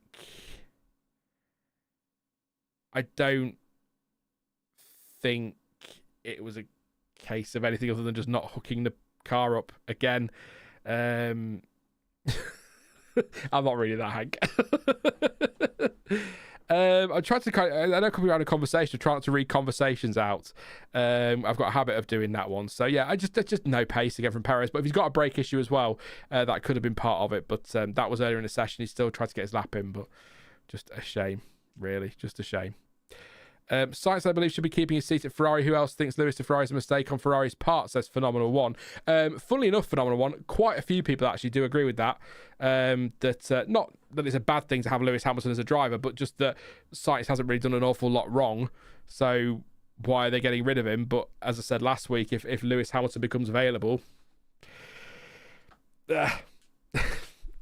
difficult to say no, isn't it? So, but no, I think it's amazing that Ferrari have got Lewis Hamilton on board, but it does feel really harsh on Carlos Sainz, given that he's done nothing wrong, really, other than just wrong place, wrong time, I guess. Yeah, that's it on that one. Let's do predictions then. If I'm just looking for any questions, but not really anything coming in, mostly driver lineup talk. I don't want to do, it's over, Hammy, sorry, it is over. Carlos Sainz on pole. I don't want to do driver market talk, we did at the start, so we'll do some of that tomorrow as well, and of course we'll do it next Saturday too. But predictions then. Do you want to do top three? Let me know your top three. I will read a few out for the next few minutes. I'll give you mine as well. I am going to go with... Do I dare go with the Ferrari 1-2? Because you're all going to come for me tomorrow when it's wrong. And they crash out in turn one. And like I've jinxed it. This is tough. I'm going to go with pretty much the same as Austin, but swap the Ferrari. No. Yeah, swap the Ferrari. Sainz for the win. Leclerc runs long in the race. Overcuts Verstappen and Norris somehow, because, yeah. And ends up second with Verstappen.